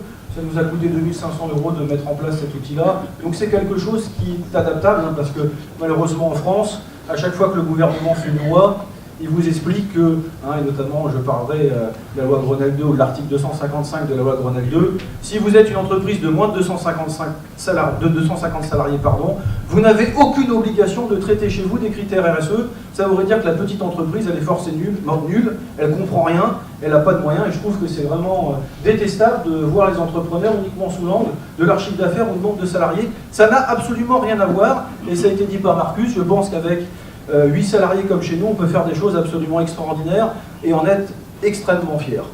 On en vient aux choses qui fâchent un petit peu plus. Quand on a échangé il y a quelques jours, vous m'avez dit, je reprends vos mots, je ne vois jamais mon avocat m'appeler pour prendre des nouvelles de l'entreprise à titre personnel, et pourtant c'est la base de la relation d'affaires. C'est que vous avez peut-être un mauvais avocat, peut-être qu'il y en a d'autres qui sont mieux faits. Je ne suis pas persuadé parce que j'en ai changé beaucoup. Alors, il y a 4 sujets. Il y a 4 sujets. Le sujet des coûts. Alors normalement, je ne vous parle pas de ça à vous, parce que vous êtes dans le réseau Jessica, et comme vous êtes tous dans le réseau, vous avez tous affiché la charte sur la transparence de l'honoraire, puisque ça fait partie, quand on adhère au réseau, on adhère automatiquement. Ça veut dire que vos clients ont tous une grande clarté, une grande lisibilité de ce que vont leur coûter votre prestation. Donc vous, normalement, il n'y a pas le sujet. Sauf que c'est quand même un sujet pour nous, entrepreneurs, c'est qu'on sait rarement à quelle sauce on va être mangé, combien vont nous coûter nos frais juridiques. Donc il y a un sujet autour des coûts qui, à mon avis, mériterait débat, notamment avec l'arrivée de l'intelligence artificielle. Il y a des choses à un moment donné où demain, peut-être que des autres acteurs, encore une fois orchestrateurs, pourront, grâce à l'analyse statistique, savoir que, globalement, en moyenne, ce type ou type de procès, d'opération ou de structure, ça vaut ceci, ça vaut cela en moyenne, et donner des guides qui, à un moment donné, feront que votre situation, qui peut être considérée, à l'instar de ce que vivent aussi les banques qui souffrent, les experts comptables qui souffrent ou qui vont souffrir, je pense que le monde des avocats aussi va être impacté par ce sujet. Tous les métiers de rente vont être impactés. C'est ça l'ubérisation. Pourquoi? Parce que quand on est passé de l'Internet 1.0 à l'Internet 2.0, on a donné du pouvoir au peuple. C'est-à-dire que L'ubérisation, c'est quoi? C'est qu'à un moment donné, ça n'est plus descendant, c'est remontant. Et donc vous avez aujourd'hui 9 milliards de personnes qui, par les réseaux sociaux, peuvent parler, discuter, contribuer, même si on sait aussi là-dedans qu'il y a 80% de ce qui est dit et écrit qui est à jeter et à ne pas prendre en considération parce que ça n'a pas de valeur. Il y a quand même des choses là-dedans qui ont de la valeur et qui méritent d'être pris en considération. Et juste un mot, qu'est-ce que vous attendriez d'un avocat? C'est quoi? C'est une relation plus forte, donc une présence plus importante? C'est pour faire quoi? Un audit juridique de vos activités? C'est quoi? Oui, c'est ça, c'est mon deuxième point. Mais les experts comptables avaient la même réflexion quand à un moment donné, en 2011 ou 2012, je fais une intervention devant l'agence française des experts comptables qui m'expliquent que leurs métiers vont changer, qui me demandent, à l'époque j'étais président national du Centre des jeunes dirigeants, donc j'ai animé 4500 chefs d'entreprise sur toute la France et 8500 à l'échelle internationale, ils me disent, à votre avis, qu'est-ce qu'on pourrait faire pour l'entreprise? Et je leur ai dit, vous pourriez faire du conseil et de la formation. Et ils me disent, mais il n'y a aucun chef d'entreprise qui acceptera de payer. Et je leur dis, je vous entends, mais au moins proposez-leur. C'est-à-dire que c'est assez facile, systématiquement, de balayer d'un revers de la main le fait que le client n'en veut pas, sous prétexte qu'il y en a deux qui ont refusé. Ça pourrait faire systématiquement partie de vos pratiques commerciales, quand vous êtes en contact avec un client, de pouvoir lui dire, est-ce qu'éventuellement, mais encore une fois, il faut avoir du temps, des moyens, des hommes pour pouvoir le faire, vous seriez intéressé par un audit de vos contrats de travail, de la structure juridique de votre boîte. On va peut-être tous aider un jour nos entreprises si elles fonctionnent et qu'elles se développent. Se pose la question de la holding, de la structuration, quel statut juridique, le pourquoi, on s'associe, on s'associe pas, les impacts. Moi j'ai créé ma première entreprise à l'âge de 19 ans, Dieu sait que j'en ai fait des conneries, en plus je suis autodidacte, j'ai même pas le bac, donc j'en ai fait encore plus parce que je savais rien. Bon, alors, à partir de ce moment-là, il y a des trucs qui m'ont coûté relativement cher, et où je pense que quand il y a une profession qui s'appelle les avocats, je pense que si j'avais été mieux accompagné ou mieux conseillé, j'aurais peut-être perdu moins d'argent. En même temps, j'ai fait une expérience, faut pas cracher dessus, comme dit Big Flo et Oli, vaut mieux vivre avec des remords qu'avec des regrets, dans leur chanson, dommage. Donc le conseil et la formation, bien entendu. Encore une fois, le chef d'entreprise, vous avez un devoir, à mon avis, de le former, de l'accompagner, de le guider pour qu'il soit meilleur dans ses activités, dans tout ce qui touche au fait qu'il ait mal réalisé un contrat de travail, au fait qu'il ait mal licencié un salarié. S'il l'a fait une fois, il le refera 2 fois. Ça veut dire qu'est-ce qu'on met comme procédure en interne pour éviter ce genre de sujet. C'est du pratico-pratique, c'est du vécu. Moi j'ai dirigé des entreprises jusqu'à 1000 salariés quand j'étais dans le groupe Vigimarc Sûreté, dans la sûreté aéroportuaire, où j'avais à peu près 180 dossiers de prud'homme en cours pour une provision au bilan de l'ordre de 780 000 €. Bon, il y a quand même des choses à mon avis qui se travaillent en amont pour éviter tout ce genre, ça a été dit par toi Thierry, pour éviter le conflit et d'aller plutôt vers la médiation. Il y a des choses qui se font. Là encore une fois, une petite anecdote, mais elle va peut-être vous faire sourire, mais moi elle m'a fait moins sourire, c'est qu'à un moment donné, dans l'entreprise Vigimarc, on avait à peu près à l'époque 270 salariés, et je me suis dit, mais quand je regarde le coût de ce que je mets dans les avocats, je vais peut-être me poser la question d'embaucher une juriste. Et donc on a embauché une juriste direct dans l'entreprise. D'ailleurs, la question de l'avocat en entreprise est un sujet pour lequel j'ai beaucoup débattu avec l'Union des jeunes avocats qui à l'époque avait un partenariat avec le Centre des jeunes dirigeants. Donc, j'ai fait le tour de France, j'étais me faire casser la gueule par les jeunes avocats en défendant que c'était pas mal d'avoir un avocat en entreprise. Mais bon, c'était un autre sujet d'une autre époque. Aujourd'hui, je pense que le dossier est clos. Mais bon, le fait d'avoir pris cette juriste dans notre entreprise, on a diminué par 4 nos coûts juridiques. Parce que d'un seul coup, on s'apercevait, alors je ne sais pas pourquoi, peut-être que vous aurez la solution, mais elle me disait, mais on va concilier, ce que tu disais à juste titre, Thierry. Et on avait 70% de conciliation en premier tour des prud'hommes. On allait quasiment rarement en deuxième tour et à la défense. Ce que je n'avais jusqu'alors, certainement parce que j'en avais un mauvais, jamais obtenu avec mon avocat dans le cadre des relations que j'avais avec lui. Voilà. Donc, le lien, effectivement, je pense que vous avez un lien fort. Ça a été dit en plus aussi tout à l'heure, nous sommes des animaux sociaux. Vous le savez bien, on ne vit que de la relation à l'autre. Vous et moi, avec vos enfants, avec vos petits-enfants, avec celle ou celui que vous aimez, avec votre famille, avec vos amis, avec vos collègues de travail, on ne vit que parce qu'on est reconnu à travers de l'œil de l'autre quand il nous regarde, quand il nous sourit, quand il pleure, ou quand il nous engueule et qu'il nous crie dessus. C'est ça l'être humain. L'être humain est un animal social.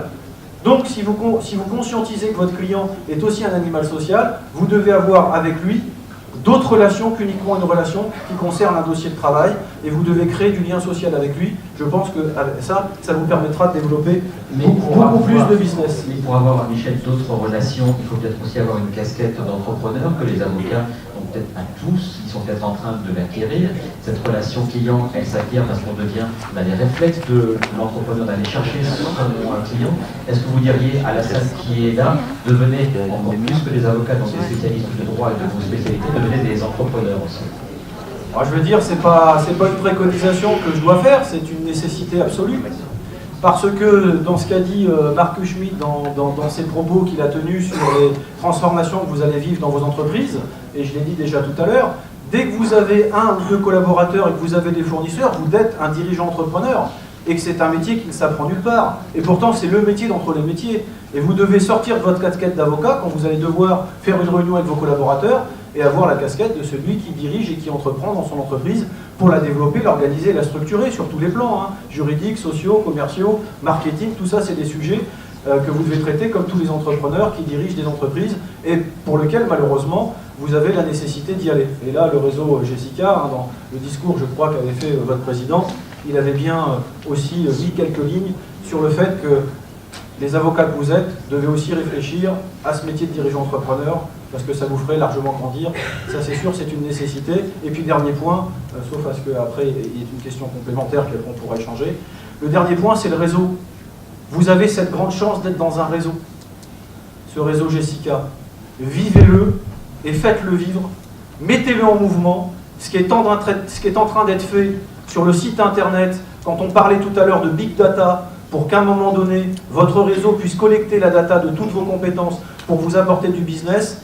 Dans un réseau, ça ne fonctionne que si on est dans une auberge espagnole. Si vous ne donnez rien, vous attendez à rien en retour. Un réseau ne vit que parce qu'on lui donne, et quand on lui donne sans rien vouloir en retour, on reçoit 1000 fois plus. Bravo. On vous redonnera la parole dans un petit instant. Aurélie Bousmar, je tourne vers vous, mais donc avant pour lancer votre interview, on va regarder le film qui s'appelle Sassane de Marne. On va lancer ce film-là pour bien voir quel est votre domaine d'activité. Voilà pour cette présentation de Sassane de Marle. Je vous donne le micro. Il y avait un second film qui était prévu, mais on a pris un petit peu de retard. C'est sur l'autre. Voilà. Sur l'autre activité, c'est la pâtisserie aussi. Hein. Vous travaillez donc aussi avec la partie des professionnels de la pâtisserie. Alors donc là, vraiment, on est dans l'industriel. On a dit beaucoup de choses sur les relations des entreprises avec le juridique au sens large. Vous, en tant qu'un industriel français implanté dans les territoires, sur des métiers très traditionnels, en tout cas vous vous adressez à un secteur privé, vous attendez quoi du juridique au sens large? En quoi peut-il vous aider? Pour moi, ce que j'attends du juridique, c'est qu'on ne fasse plus appel au juridique quand on a un problème, mais qu'on associe le juridique dans les réflexions stratégiques de la société pour éviter le problème. À chaque fois qu'on a un problème, on a perdu du temps, on va encore en perdre plus, peut-être de l'argent, et ça ne sert pas à grand-chose. Donc pour moi, c'est vraiment les choses à prendre en amont, à partager avec tous les secteurs de l'entreprise, parce que quand on parle de droit, entre la propriété intellectuelle, entre le droit du travail, entre le droit commercial, selon les différents pays, etc., ça fait beaucoup de choses. Et dans une PME, ETI, PME, je ne sais pas trop où se trouve. Vous êtes à combien de salariés? Nous, on est à 300 personnes. On vous a approché de l'ETI. Voilà. Mais on ne peut pas être performant dans tous les domaines. Donc on a une vague connaissance dans chacun des domaines. Les lois, ça change, ça évolue.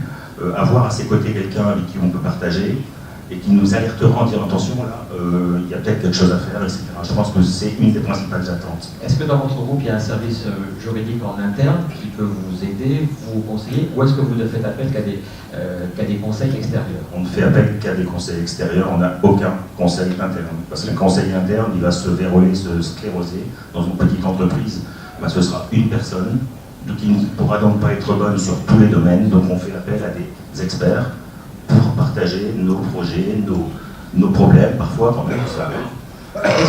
Qu'est-ce que vous en attendez? C'est une veille du secteur, c'est comme l'a dit Michel, c'est peut-être un côté plus proactif, vraiment vous alertez sur des choses et qui s'imprègne et qui s'implique plus dans la vie de votre entreprise. Je pense qu'à partir du moment où on partage avec une personne extérieure, une vision de l'entreprise, une stratégie d'entreprise, etc., ça va exposer tout de suite les champs sur lesquels le droit peut avoir un impact et les champs sur lesquels il faut qu'on se méfie. On a des connaissances du passé, Le problème, c'est que ça peut changer chaque jour et on n'est pas payé, c'est pas notre métier de surveiller ce qui se passe au niveau du droit. Donc c'est des relations précises, fréquentes, partagées avec des juristes dans différents domaines que peuvent être le droit international. Nous, on a énormément de copies, on fait 75% d'exportation. Chez Le Creuset, c'était 93% d'exportation. Parce que vous avez été chez Le Creuset. Voilà. Moi, je suis dans le plaisir à la française. Après la cuisine, c'est pour ça que on termine souvent par la pâtisserie. Donc maintenant, je suis dans la boulangerie, la pâtisserie, et on véhicule vraiment une image de la France. Et ce que je voulais dire aussi, c'est que quand on parle d'intelligence artificielle, pour nous, le pays, etc., c'est un petit peu particulier. Je pense que moi, ce que j'en tire, c'est quand même que cette intelligence artificielle elle est fortement basée sur du passé, même si c'est un passé d'hier ou d'il y a 10 minutes, que c'est les hommes qui la gèrent, et donc je voudrais qu'on n'oublie pas surtout l'intelligence humaine. Et j'ai bien peur que l'intelligence artificielle exacerbée n'annihile l'intelligence humaine. Et en plus, moi, ce qui me fait peur dans tous les métiers, on est vraiment dans des métiers de production, on est dans des métiers compliqués mais simples. Si demain on ne parle que d'intelligence artificielle, on va laisser 50% de la population sur le carreau. Et ça, c'est le plus important. On ne peut pas les intégrer, on ne peut pas les faire rentrer sur la route. En un demi-siècle peut-être. Mais en 2 ans, 3 ans, 5 ans, 10 ans, j'y crois même pas du tout. Je reviens au rôle que vous attendez d'un conseil. On échangeait il y a quelques jours. Vous me disiez que vous étiez même prêt à intégrer un avocat une fois par an, peut-être, à votre comité de direction pour qu'ils comprennent bien. On a 3 ou 4 réunions de comité de direction beaucoup plus stratégiques par an. Intégrer un avocat généraliste, on va dire, mais dans chacune de ces 3 ou 4 réunions pour nous alerter, ça ne veut pas dire que lui aura une expertise dans chacun des domaines, mais il pourra nous alerter et gérer les contacts avec les autres. Et je pense que surtout dans des PME, dans des grands groupes qui sont hyper structurés, etc., nous, notre structure juridique, j'en ai une partie dans la tête, j'ai pas mal de mécanismes qui en ont une partie aussi. Est-ce qu'elle est à jour ou non? Elle n'est pas à jour. Donc partager 3 fois par an, 4 fois par an, ça me semble pas idiot. Je pense que c'est un bon investissement. On a parlé donc aussi des changements des méthodes de gouvernance, on a parlé de la fin des silos, de plus d'horizontalité versus la verticalité. Dans votre groupe, c'est le cas depuis longtemps. Ou est-ce que c'est difficile aussi, il y a des réticences à les casser, ces fameux silos? Comme on a évoqué tout à l'heure... Et surtout quand on est dans des métiers de la farine, etc. Oui, la farine, vous savez, avant c'était la cuisine, c'était des silos plus lourds, c'était de la fonte émaillée. Je pense que ce qu'on oublie quand même, c'est que la composante primordiale dans une entreprise, c'est l'homme. Et on attache énormément d'importance à l'homme, j'attache énormément d'importance à l'homme, et il ne faut surtout pas qu'on l'oublie au milieu de cette intelligence artificielle. Moi, la petite anecdote qui m'a fait le plus plaisir, je suis resté 21 ans chez Le Creuset, on est passé de 1 million à 300 millions, de 0 quasiment 93% d'exportation. Le jour où j'ai décidé de partir, tous les délégués sont venus me voir en disant mais attendez, alors FO, CGT, CFTC, j'en passais des meilleurs, vous avez un problème, dites-le aussi, ça va pas, on arrête l'usine. Ça veut dire qu'on avait écrit une belle histoire ensemble. Et ce mot ensemble, pour moi, je pense qu'on l'oublie souvent. Et on oublie de plus en plus, hein. Il y a beaucoup de débats sur la fin de la République et la juste imposition simplement de communautés qui vivent un peu dans un même pays. Ça, qu'est-ce que vous en pensez? C'est un peu antinomique avec ce que vous dites. Le vivre ensemble, c'est une belle phrase, elle est souvent prononcée. La réalité, elle est parfois un petit peu différente. Moi, vu mon grand âge, je pense que je peux me permettre des choses. Je pense qu'on est dans une époque où on emploie des beaux mots, on dit des belles choses, et qu'on n'applique absolument pas ce qu'on dit. Moi, j'estime que oui, on ne parle pas de gouvernance, oui, on ne parle pas de ceci, cela, mais les problèmes et les succès, on les a toujours vécus ensemble. Et les entreprises ne s'en sortiront que si tout le monde, à chacun dans son métier, fait ce qu'on attend de lui. Alors c'est vrai que les métiers vont changer, mais c'est vrai qu'on n'est plus dans une structure hiérarchisée à outrance, le président, machin, non, c'est pas du tout notre philosophie. Chacun fait son boulot. Si chacun fait son boulot, ça va marcher. Et je trouve qu'il y a beaucoup de tarte à la crème quand même, quand on parle de grandes théories actuelles. C'est très français, on va dire. Les tartes à la crème, vous les connaissez. Je les connais. Vous les connaissez bien. On a pris un peu de retard, mais on va prendre le temps d'échanger avec vous. Beaucoup de choses ont été dites, beaucoup de thèmes ont été abordés, notamment sur les relations des entreprises avec leurs conseils, leurs avocats. Vous êtes la plupart, vous l'êtes tous, je crois. Est-ce qu'il y a des questions dans la salle? Et on a un micro qui pourra se promener si vous avez quelques questions. Voilà, vous allez faire un peu. Alors, levez la main. Est-ce qu'il y a quelqu'un qui souhaite réagir? Allez-y. Allez-y, est-ce des commentaires ou questions? J'adhère à 200% sur l'idée de ce que les avocats devraient être partie prenante dans les décisions que peuvent prendre les entreprises, en tout cas dans la vie de l'entreprise. J'y vois deux gros problèmes. Un problème du côté des avocats qui ne reçoivent pas cette formation, qui ne savent pas ce que c'est qu'une PME, qui ne savent pas quelles sont ses problématiques, ses tensions, etc. C'est un premier problème, donc ça relève peut-être de nos écoles de formation et l'intervention au niveau de la formation de l'avocat dans des PME. Je parle des PME parce que c'est le monde que je connais moins les grosses entreprises, et je crois que là, il y a un problème. Il y a un deuxième problème du côté des entreprises, parce que, en fait, l'entreprise est prête à payer l'avocat, j'allais dire, à la réalisation d'actes, c'est-à-dire une assignation qu'elle reçoit, elle paye un honoraire. Et elle rédige un bail, elle paye un honoraire. En revanche, la rémunération d'un avocat qui arriverait dans l'entreprise en tant que sachant, en tant que participant, c'est pas encore dans la mentalité toujours des PME, en tout cas de celles que je connais. Donc il faudrait aussi que là, il y ait un discours qui s'instaure pour savoir, parce qu'après tout, c'est notre métier, et de savoir comment on pourrait être rémunéré dans ce rôle de sachant, de participant, au conseil d'administration, aux décisions, dans la réalisation d'audits, etc. Avant de donner la parole à la scène, il y a un mot de réaction. Oui, je vais réagir et puis je voulais apporter aussi, je voulais faire un apport par rapport à toutes les discussions qu'il y a eu. Je suis chef d'entreprise, une petite entreprise, une petite PME. J'ai intégré depuis déjà 2 ans mon conseil, parce que je ne l'appelle pas avocat, je dis mon conseil, à tous mes codires. Et nous l'avons forfaitisé. Donc je paye un forfait mensuel pour mon conseil, sans qu'il fasse aucun acte. Voilà, donc ça c'était la première réponse que je voulais apporter. Et quelle est la taille de votre entreprise? Parce que 20 personnes. Taille, on peut aussi 20 personnes. avoir les moyens de le faire. 20 personnes. 20 personnes. En revanche, je suis dans un monde où j'ai vraiment besoin de lui. Alors ça c'était mon intervention, je voulais compléter ce qui a été dit. Dans le tableau de synthèse sur l'intelligence artificielle, j'ai vu moi une opportunité. Alors je vous parlais de mentalité, de changement de mentalité, de culture, etc. On a une vraie opportunité aujourd'hui pour gagner la seconde mi-temps. C'est le RGPD, le Règlement Général à la Protection des Données. Qui est passé donc à la fin mai de cette année. Oui. Voilà. Donc je suis un expert depuis 20 ans et donc tout le monde se moque, hein, mais... et de moins en moins. De moins en moins, mais j'ai ravé de longues années dans le désert.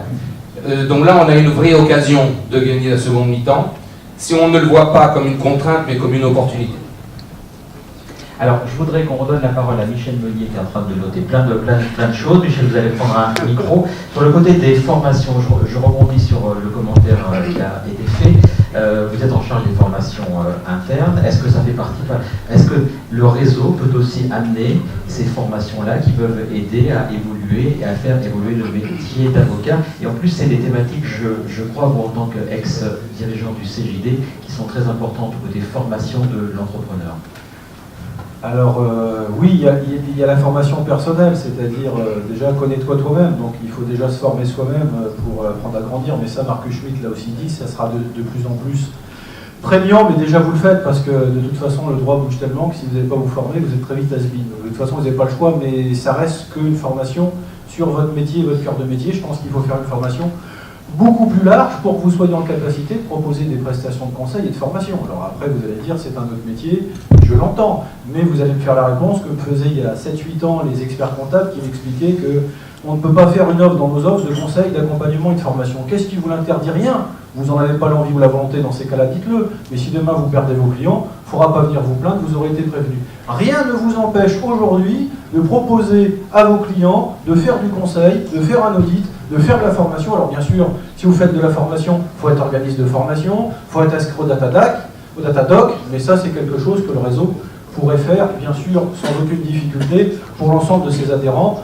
Le CJD l'avait fait, il dispensait, enfin il le fait toujours d'ailleurs, il dispense plus de 80 000 heures par an de formation avec son organisme de formation, il en vend, il gagne de l'argent avec, ça fait des ressources pour l'association. Donc là, il y a une volonté, il y a un chemin. Encore une fois, de quoi avez-vous envie si votre métier évolue? Si vous avez envie de créer du lien, de la proximité, de fidéliser vos clients et d'arrêter de faire du one-shot sur une problématique, il va falloir regarder le client différemment. Et pour le regarder différemment et l'accompagner différemment, il faut passer du temps. Alors je l'avais dit tout à l'heure de façon anecdotique, de passer le voir en prenant un café pour passer 10 minutes, vaudrait peut-être mieux, et ça sera plus rentable pour vous, que vous lui vendiez du conseil, un audit et de la formation. Il va grandir avec vous, et à mon avis, ça va nouer des relations beaucoup plus fortes. Vous allez connaître l'entreprise différemment qu'uniquement sous l'angle de ses litiges, mais peut-être de sa stratégie, de son développement. Et là, vous allez créer, à mon avis, un lien de confiance qui fera que vous deviendrez un acteur incontournable de l'entreprise et de la PME, et des dirigeants. Et deuxième réaction, je vous donne la parole Marcus dans un instant, sur le côté Rudy, intégrer un spécialiste juridique dans son entreprise, c'est peut-être ça la solution. Pourquoi vous ne le faites pas? Pourquoi? Parce que avoir une personne qui saura couvrir tous les côtés juridiques, c'est pas possible. C'est pas possible parce qu'il y a tous les domaines, on dit les brevets, les modèles, la propriété intellectuelle, le droit du commerce, de quel pays, etc., etc.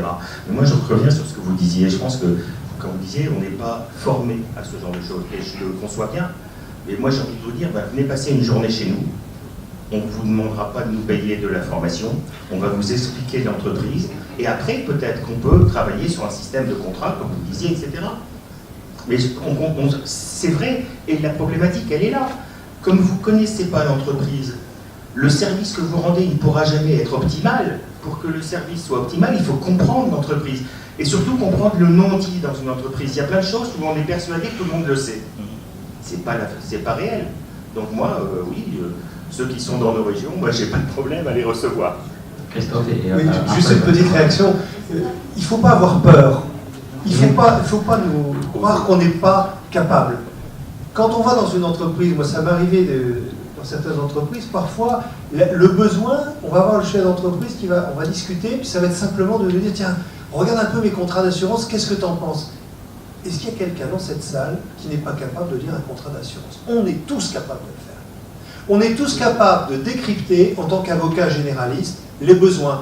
Moi, il m'est arrivé parfois de dire, certains de mes clients m'ont dit, bah, écoute, ça je sais pas, mais en revanche, dans le réseau, j'ai ça, il faut que tu ailles voir telle autre personne, il saura faire. Il faut que tu ailles voir Jean-Louis sur le brevet, il faut que tu ailles voir Gérard Haas sur un problème Internet.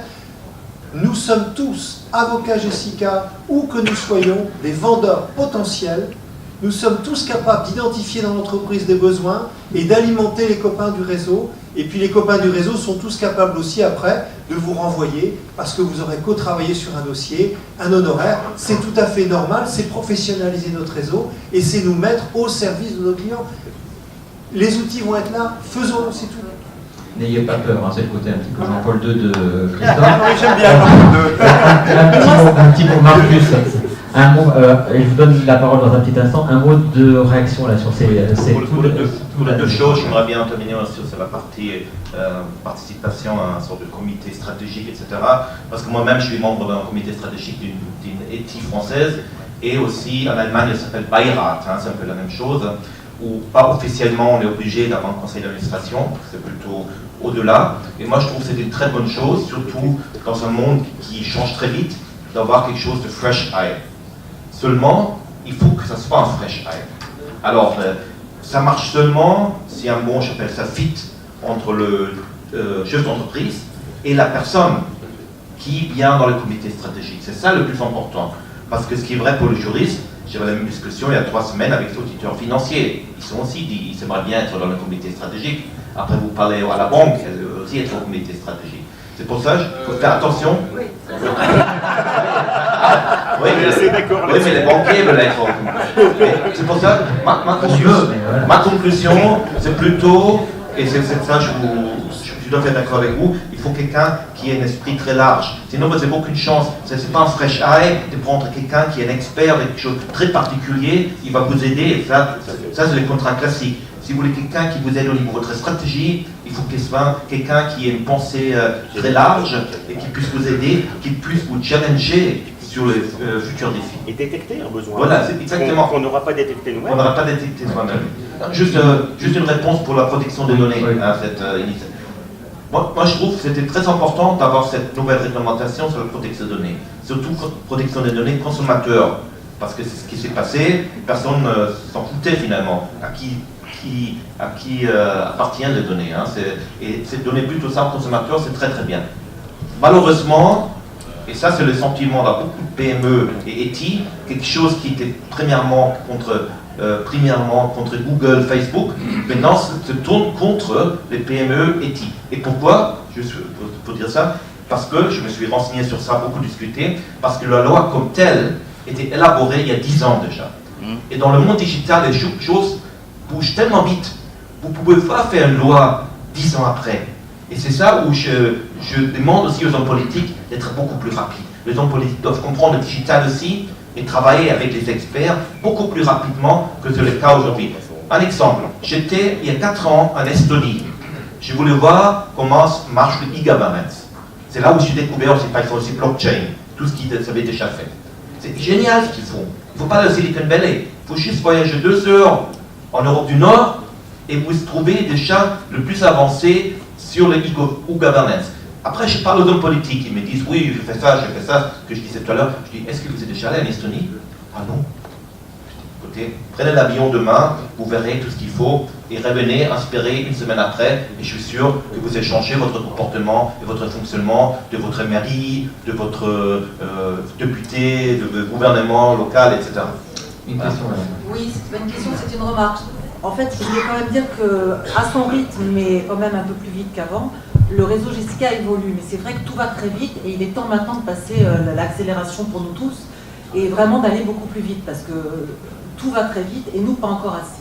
Par ailleurs, il faut vraiment arrêter d'avoir peur et vraiment s'ouvrir les uns aux autres, savoir exactement ce qu'on fait les uns les autres parce que si on veut que le réseau soit plus efficace, aujourd'hui le prix carré il n'existe plus. On est dans un niveau beaucoup plus global. Donc il faut arrêter d'avoir peur. Et c'est en ouvrant justement les portes de nos cabinets, en ouvrant les savoirs des uns des autres, qu'on pourra justement aller plus vite ensemble. Et à vouloir juste rester le plus fort dans son coin, eh ben on va s'étouffer tout seul. Donc ça, c'était aussi une chose importante que je voulais dire. Et enfin, je pense que les choses justement évoluent. On n'est pas, enfin pour moi je ne suis pas avocate, mais pour ceux qui sont avocats justement, aujourd'hui on est à la tête tous d'entreprises plus ou moins importantes, certes, et vous avez appris un métier qui est le métier d'avocat, mais tous les chefs d'entreprise, dans n'importe quel domaine que ce soit, au-delà de leur propre métier, le boulanger, il est boulanger, mais il sait faire d'autres choses, il gère son entreprise, donc il faut arrêter aussi de dire qu'on ne peut pas faire, où il faut s'équiper et se donner les moyens pour faire, où il faut trouver les relais au sein de nos propres entreprises. Mais à vouloir tout faire, c'est certain qu'on ne peut pas. Vous ne pouvez pas être le nez dans vos dossiers et vouloir être sur les réseaux Internet, par exemple. Ce n'est pas possible, mais par contre, il est possible de s'organiser pour que ce soit faisable. Voilà. Bravo. Et un autre, je crois que vous vouliez aussi, je vais vous donner un micro. Qui veut? Ici. Oui, juste pour dire, moi je suis assez nouvelle et c'est un réseau qui a son âge. Mais ce que je veux dire, c'est que ce réseau était déjà à la pointe. Non, ce que je veux dire, c'est que le réseau était à la pointe de l'innovation il y a 40 ans, à savoir trouver un correspondant n'importe où, et on s'est fait uberiser l'idée par l'application Votre Bien Dévoué. Il ne faut plus laisser... Voilà, on est capable d'être innovant, il faut juste savoir se faire confiance à ses idées, et la législation concernant notre métier a évolué, on peut faire plein d'activités annexes, il ne faut pas avoir peur d'ouvrir les portes, il ne faut rien s'interdire, et je pense qu'il faut se faire confiance pour pouvoir innover. Bravo. Est-ce qu'il y a d'autres commentaires et on va bien sûr faire une synthèse avec vous. Vincent, je regarde si pour l'instant on n'a pas. Alors, on a entendu, Vincent, vous avez un micro là-bas. On a entendu évidemment beaucoup de choses. Là, on sent bien que voilà, les langues, elles se délient un peu, et beaucoup de gens veulent de l'innovation, veulent que ça bouge. Est-ce que vous avez eu ce sentiment qu'on a beaucoup parlé de nouvelles technologies, mais l'humain reste important, et surtout la volonté de l'humain de se transcender, de se dépasser reste importante? Oui, alors c'est assez intéressant, on m'entend bien, ça va? Oui. Si je dois résumer tout ce qui s'est dit, il y aurait deux mots que je mettrais en parallèle. Le mot complexité, système de plus en plus complexe, complexité des enjeux, des concurrences, complexité du métier qui se transforme constamment, complexité des nouveaux secteurs à investir, l'entreprise et autres. Et puis complicité, ce que l'intelligence artificielle ne pourra jamais faire. Il suffit de demander à Siri d'être complice avec vous, vous verrez, ça s'arrêtera juste à une chaîne de radio. Voilà. Transformer la complexité du monde en complicité. C'est quoi la complicité? La racine est commune, hein. Con plica, être dans les plis être dans les mailles du même filet. Le monde est complexe, il y a deux façons de gérer la complexité. Soit on demande à l'intelligence artificielle de nous faciliter les choses. Et c'est un peu une vision totalement folle, me semble-t-il, de l'intelligence artificielle. C'est tellement le bordel qu'on compte sur l'ordinateur pour un peu clarifier les choses. Et même en entreprise, ce biais peut-être d'optimisme sur la technologie existe. Hein. C'est complexe, il y a trop de responsabilités, on va demander à la machine de gérer pour nous ça. Et puis, l'autre façon de faire, c'est d'être complice. Quand on dit il faut être avec la machine et pas contre elle, quand on dit il faut accompagner les clients dans un lien humain, c'est de la complicité. Et je crois vraiment que la révolution actuelle, et ça concerne votre métier, je vais l'illustrer de 2-3 points, concerne comment on amène une complicité dans le métier. Qu'est-ce que ça veut dire la complicité? Comment je peux prendre par la main des personnes, des clients qui sont perdus dans la complexité et leur dire on va être complice de la complexité, on va pas être ennemi de la complexité. Steve Jobs, dans une vision caricaturale, opposait la complexité et la simplicité. Et lui il disait la complexité c'est le mal et la simplicité... Aujourd'hui on ne peut plus dire ça. La complexité sera là, croissante, permanente, et il faut devenir complice de la complexité. Alors, je vois dans votre profession que j'ai un peu survolé plus intellectuellement que dans ma chair, mais je déplore. Je vois quand même parce que, attention, j'insiste, hein, la complicité, c'est charnel. C'est-à-dire que ça ne passe pas par des écrans. Il n'y a pas de complicité humaine qui passe par des écrans. Une amitié humaine, ça ne se créera pas purement et simplement sur des réseaux. À un moment, il faut des yeux qui se regardent. À un moment, il faut accueillir une victime. Ce qui n'est pas valorisé d'ailleurs dans votre métier. Vous accueillez des victimes, on vient vous voir. Vous pourrez tellement diffuser ça. Les Français ont tellement envie de savoir ce que c'est le métier d'un avocat qui transpire, qui recueille quelqu'un qui a les mains encore dans le sang ou qui a été battu. Qu'est-ce que ça veut dire? Pourquoi on ne voit pas ces visages-là de ce que c'est ce métier d'avocat concrètement? Un truc qui n'a pas aussi été évoqué aujourd'hui, c'est la compétition entre deux systèmes de droit. Le système continental, le système français et le système anglo-saxon. Là aussi, il y a une très belle bataille à mener. Et plein d'entreprises, sûrement par des vues de coût, préfèrent tout d'un coup être du côté du système français parce qu'il y a des avantages qu'ils n'auraient pas du côté du système anglo-saxon. Cette bataille ou cet équilibre à trouver, je ne sais pas comment vous le voyez, donc ce métissage, il y en a qui parlent d'un métissage entre les deux formes de droit, il y en a qui parlent d'une bataille ou d'un équilibre à trouver. Mais là aussi, il y a tout je dirais quelque chose, on pourrait exporter le droit français, même le modèle français à l'étranger via ce combat-là. Et ce combat patriote, ce combat aussi humaniste, qui a une dimension de sens qui concerne la jeunesse, on l'a dit. La jeunesse qui cherche, ça a été dit, du sens, pas simplement de l'argent dans son métier. Il y a là de l'idéal, il y a là de l'humanisme que vous pouvez représenter, de la décence humaine, qui est un concept qui monte en philosophie, de la dignité humaine. Et je pense que ce combat peut être communiqué au reste du monde. On ne doit pas supporter aujourd'hui des gardes à vue sans avocat, même si l'accès au dossier est difficile et que la police, il va falloir trouver un dialogue possible. On ne doit pas non plus supporter une vie démocratique sans avocat.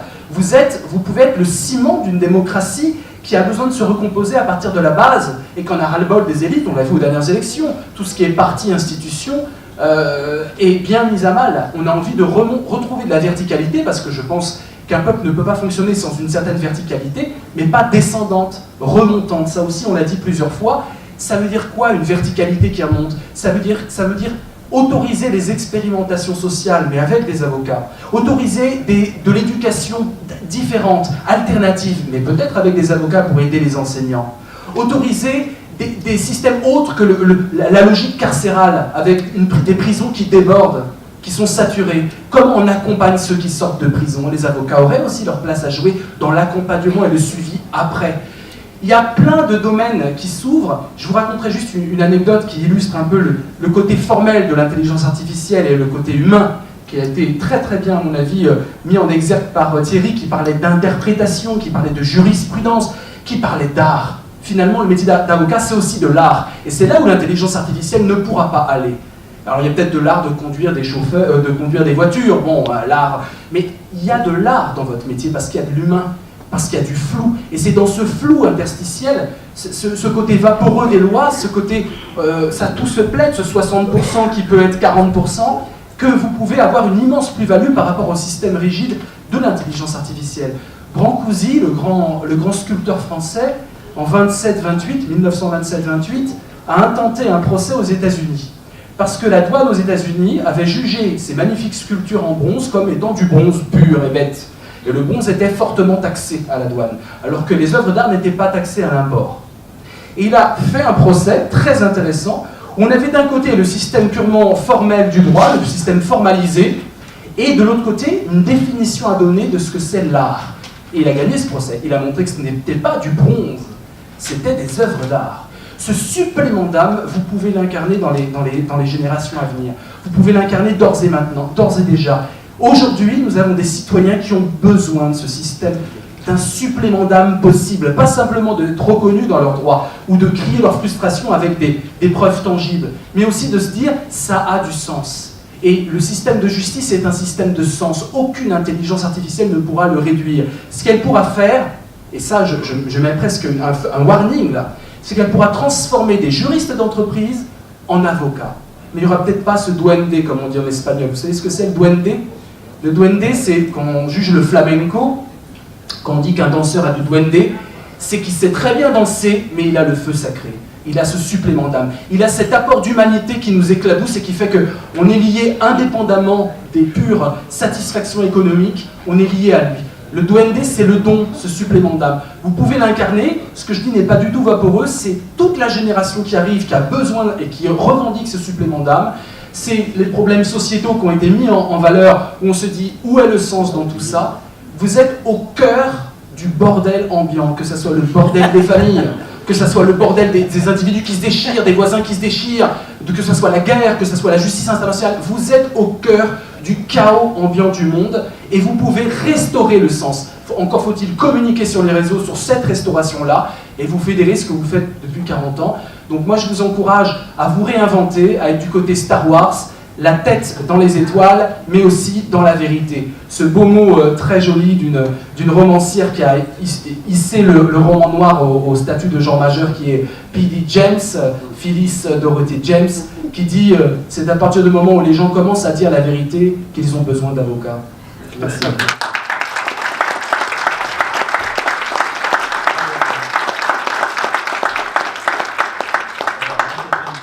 C'est une belle synthèse, on a parlé à la fois du supplément d'heure, je trouvais ça bien, il y a aussi le bordel ambiant, évidemment, voilà, c'est ça, c'est résumé, c'est bien résumé.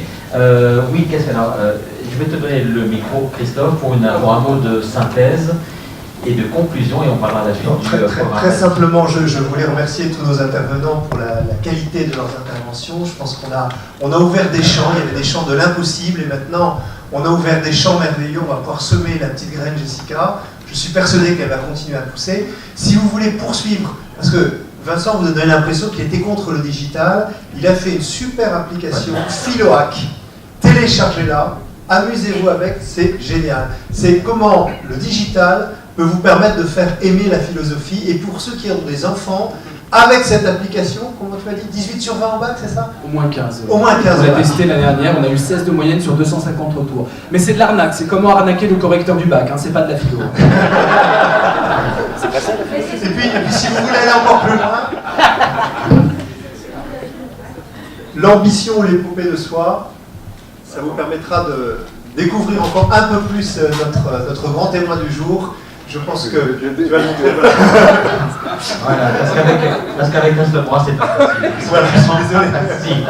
Encore une fois, un grand merci à tous. Un grand merci aussi à Daniel Lasserre qui a été la cheville ouvrière qui m'a aidé à monter cette table ronde. Et puis aussi à toi, Michel, qui m'a beaucoup aidé pour trouver les intervenants, pour arriver à faire en sorte que nous ayons une table ronde qui, je pense, vous aura permis de rêver un petit peu, de voir un petit peu quelles sont les évolutions. Et puis j'espère de voir que rien n'est impossible à condition qu'on soit un avocat, et encore plus quand on est un avocat Jessica.